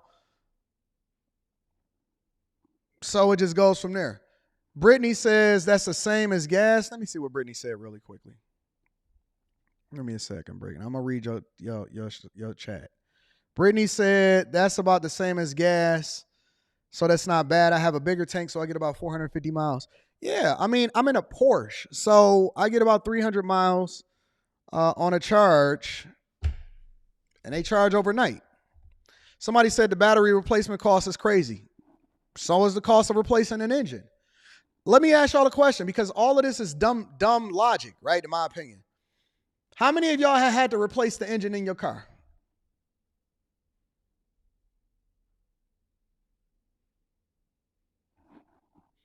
None of y'all. Not one person inside of here have had to actually replace the engine in their car.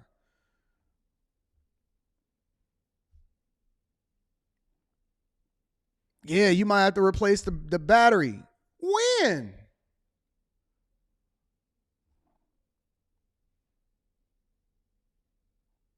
Let me play a little bit more of this video. But a car's residual or resale value is a big factor in determining the total cost of owning it. The volatility in the used EV market shows how much isn't yet known about EVs, including how to predict what one will be worth in a few years. A single change to policy, battery technology, even a single manufacturer's prices can upset the whole market. These price drops come at a time when many other data points suggest EV demand is stalling. New EVs are collecting dust on dealer lots. Tesla, which controls nearly 2/3 of the EV market, has been aggressively cutting prices, and its third-quarter deliveries fell short of investor expectations. Let me give you this general thought that I hear from everybody in this business, including people at Tesla. This is still new. CNBC looked at data and talked to insiders to determine whether used EV prices are a sign of a larger slowdown in the EV market or a bad investment altogether.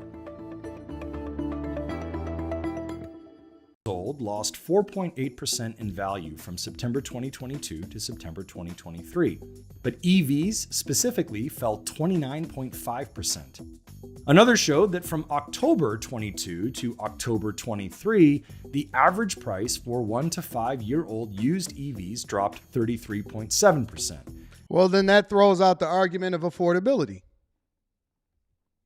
Because the thing about it is that one thing you can't do is you can't complain about cost, because one of the benefits of driving an EV, and I'm not pitching you on it, I'm just telling you what my experience is. And I'm in a unique position to be able to give you my insight based off of my experience, because I own 2 of them and I own gas cars too, right? And so one of the things is that they have a $7,500 tax credit that basically offsets, because most gas cars is expensive as hell too. So the average transaction price for a car is, I believe, over $50-something thousand now. And you can get EVs for 40-something, and then when you take into consideration the tax credits, you down in the 30s. So on average, most people are paying $900, $1,000 for a car note. I think I paid like $18,000 for the lease of a 3-year Tesla or something like that for the car, and it wasn't nothing like that, right? You know what I'm saying? Something like that, $18,000-$19,000 for the lease of it or something like that, because I just did a 1-payment lease and that was it. So, and then you got more options. It's a lot different cars and all of this stuff. So I don't know. It's an interesting dynamic. I'm just trying to understand the sentiment of people, of what they're afraid of and what they think is going to happen. Meanwhile, used car prices only fell 5.1% in the same period. A third showed they had fallen about 32%. Somebody said, how much for a tire and battery replacement? I don't know. I've never had to replace the tires and the batteries. From September 22 to September 23. That study said the average EV price as of October 18th was $27,863, roughly the same as what it was in early 2021. Some research indicates EVs have the worst depreciation rates of any vehicle type. I'm going to answer y'all questions in the chat as y'all big value losers like luxury vehicles. Hybrids are doing extremely well in holding their value, and EVs are doing extremely poor. So what's happening is that hybrids are starting to become more popular as people looking for an alternative to internal combustion engine cars. Let me answer some of y'all stuff in the chat. Somebody said, does the car go slower? What do you mean? Battery replacement is at like 10K. The Tesla got 30,000 miles, 20-something thousand miles on it right now. I don't even know. Something like that. Somebody said, does the car go slower? Does the car go slower as the car heat up?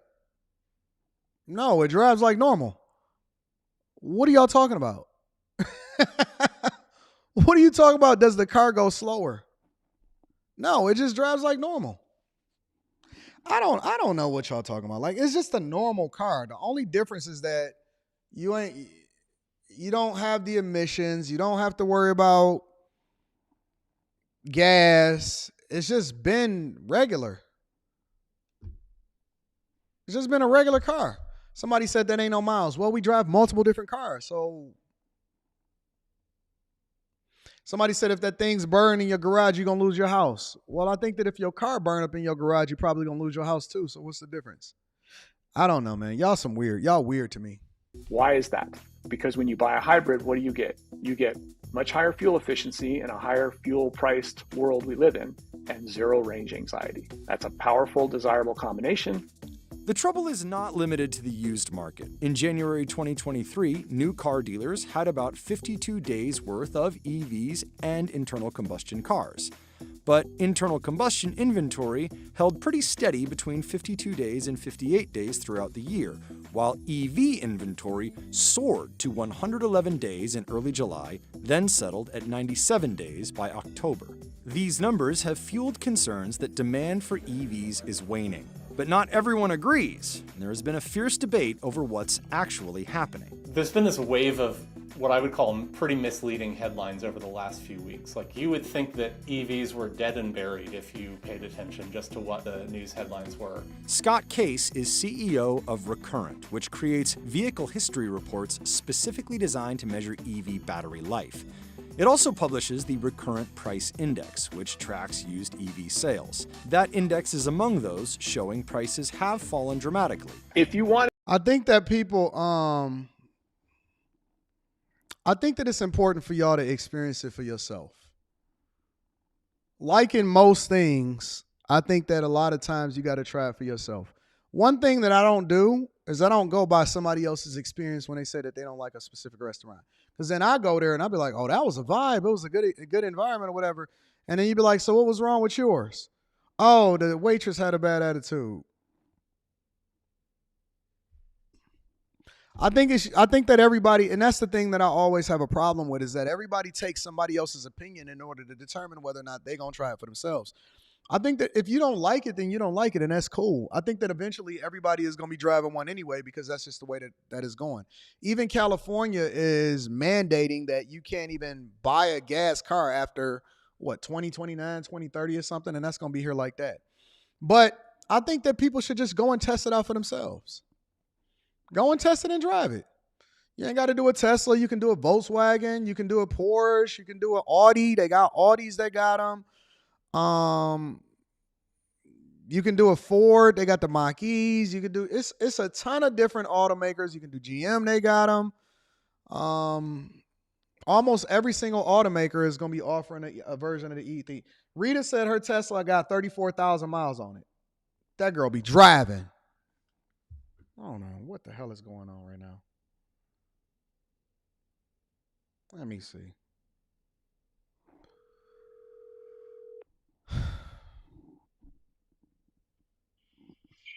Hello? Where you be going? What are you talking about? Why your car got so many miles on it? I be in these streets. What do you think about it? What do you think about the Tesla? Now that you done owned it and you about to get rid of it. I love it, and I don't want to get rid of it Why you don't want to get rid of it? because it's the best car ever. Not having to go to the gas station, not having to do any of that. Just drive it and park it. Plug it up when I need to. That's it. Yeah, that's kind of irritating me too. What? Why? Because you don't want to look at no other options, and you need to be open-minded. There's other cars that you can check out also. I know. I'm open to look at other electric cars now. Why do they only have to be electric? Why you can't be open to everything? Well, because I've gotten spoiled with not having to do anything but drive and park. I'm trying to save the planet. Oh, yeah, right. I am. Shut up. You ain't trying to save no planet. Hey, are you on a live stream still? Yeah, I'm on a live stream. I forgot to tell you that. Yeah, thanks. But I didn't say anything inappropriate. What could you have possibly said? Who knows? You just be talking. You wouldn't. What don't you like about it? Let's go there.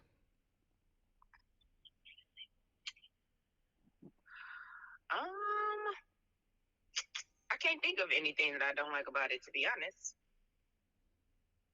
Yeah, I can't really think of anything that I don't like. Nothing. Not one thing. I wish that the frunk was automatic, like the trunk. Seriously? That's the only thing that I can think about. Like, I can't think of nothing that I don't like. This is like the perfect car.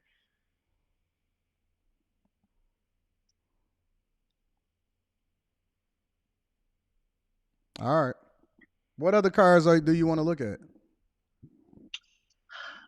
I don't know. I haven't like I'm just now starting to be open to look, so I haven't done any research or anything aside from a Tesla. Anyways. Bye. Bye. So her experience is different. Like, I was trying to convince her. I'm like, hey, you want to look at this? You want to look at that? Maybe you consider this or whatever. So on and so. She gonna take whatever I get for her, and she gonna love it anyway. But I think she's trying to steal my Benz though and just ride that out. We'll see what happens. But in her opinion, she's just like obsessed with that car. She just like super obsessed with that car. And I'm like, man, trying to get her to look at other stuff and think about other stuff. And she just acting extra and everything like that. And I don't know, man. It's weird. So I don't know. I think that y'all should drive it for yourself. Y'all should see it for yourself and make a determination for yourself as to whether or not you would like it or you would consider it. And just try stuff out. Don't be so dead set on whatever it is that you used to. Compare and contrast your experiences with new things. You know what I'm saying? So somebody said, how does EVs handle extreme weather conditions? Like regular. I don't know. I haven't seen any difference. We live here in Michigan. We get all 4 seasons. So it's no extreme anything. Like, it's the same as everything else. So I don't know.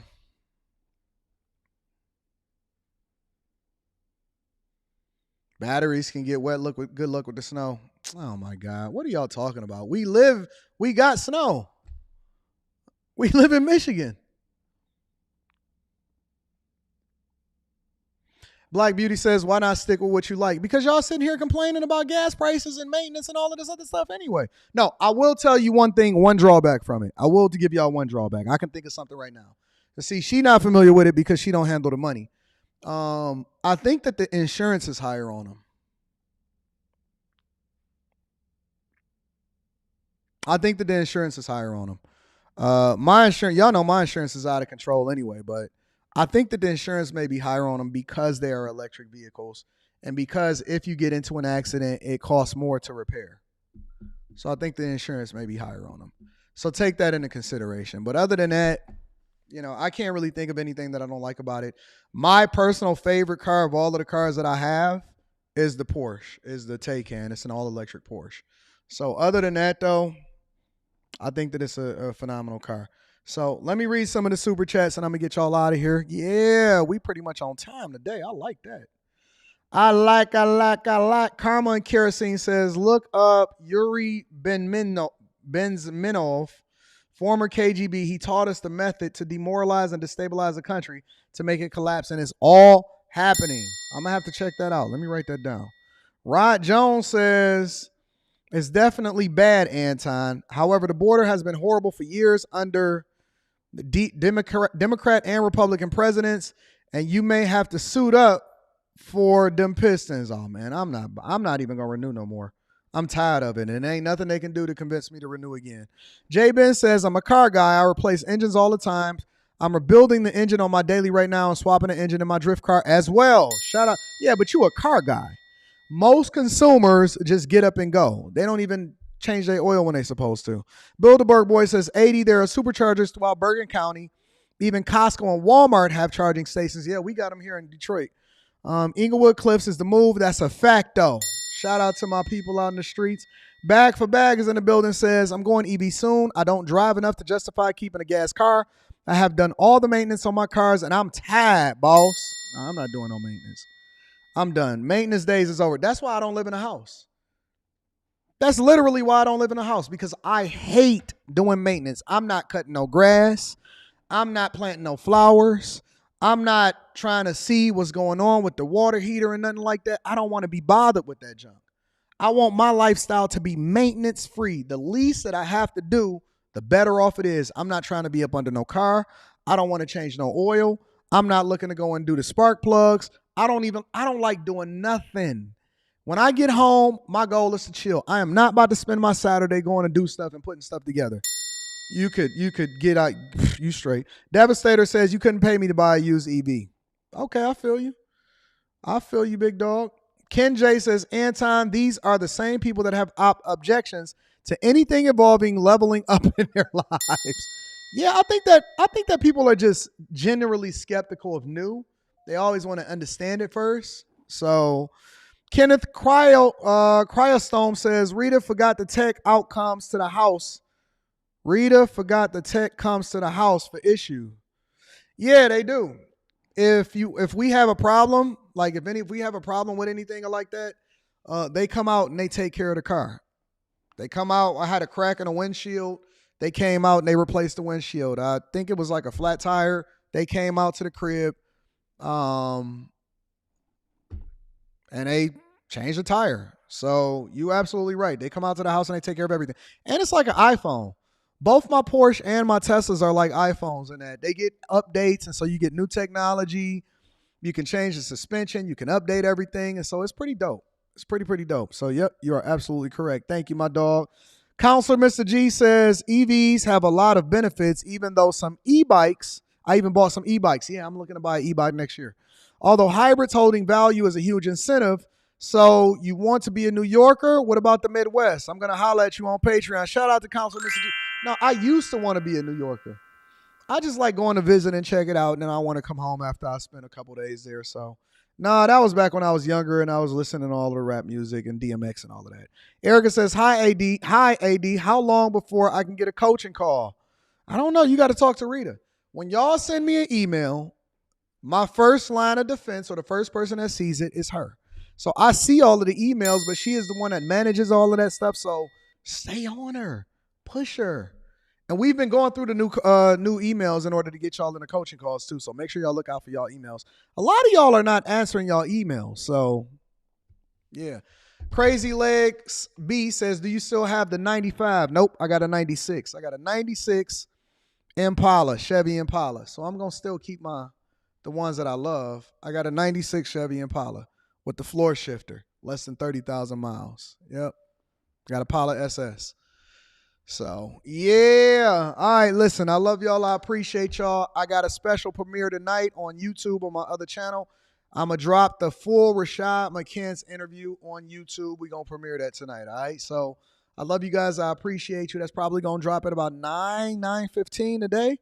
So, it should be awesome. Make sure y'all tap into the Patreon. I got a new video dropping this weekend on the Patreon, specifically addressing sales.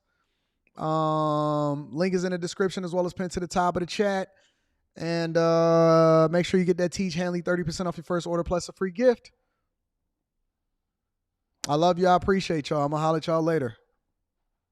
Anton, what EV 4x4 truck do you recommend? Do you like or recommend? All of them are all-wheel drive that we have. The Teslas that we have is all-wheel drive. My Porsche is all-wheel drive. So I don't think that you need a 4x4. Most people don't need all of that extra. Man, listen, we are over consumers. We don't get what we need. We get what we want. If you live in New York, you probably don't even need a car at all. So, yeah, I need y'all to do me one more favor before we get up out of here, y'all. Make sure you share this with your family and friends. We don't want to be successful by ourselves. Tomorrow is Friday.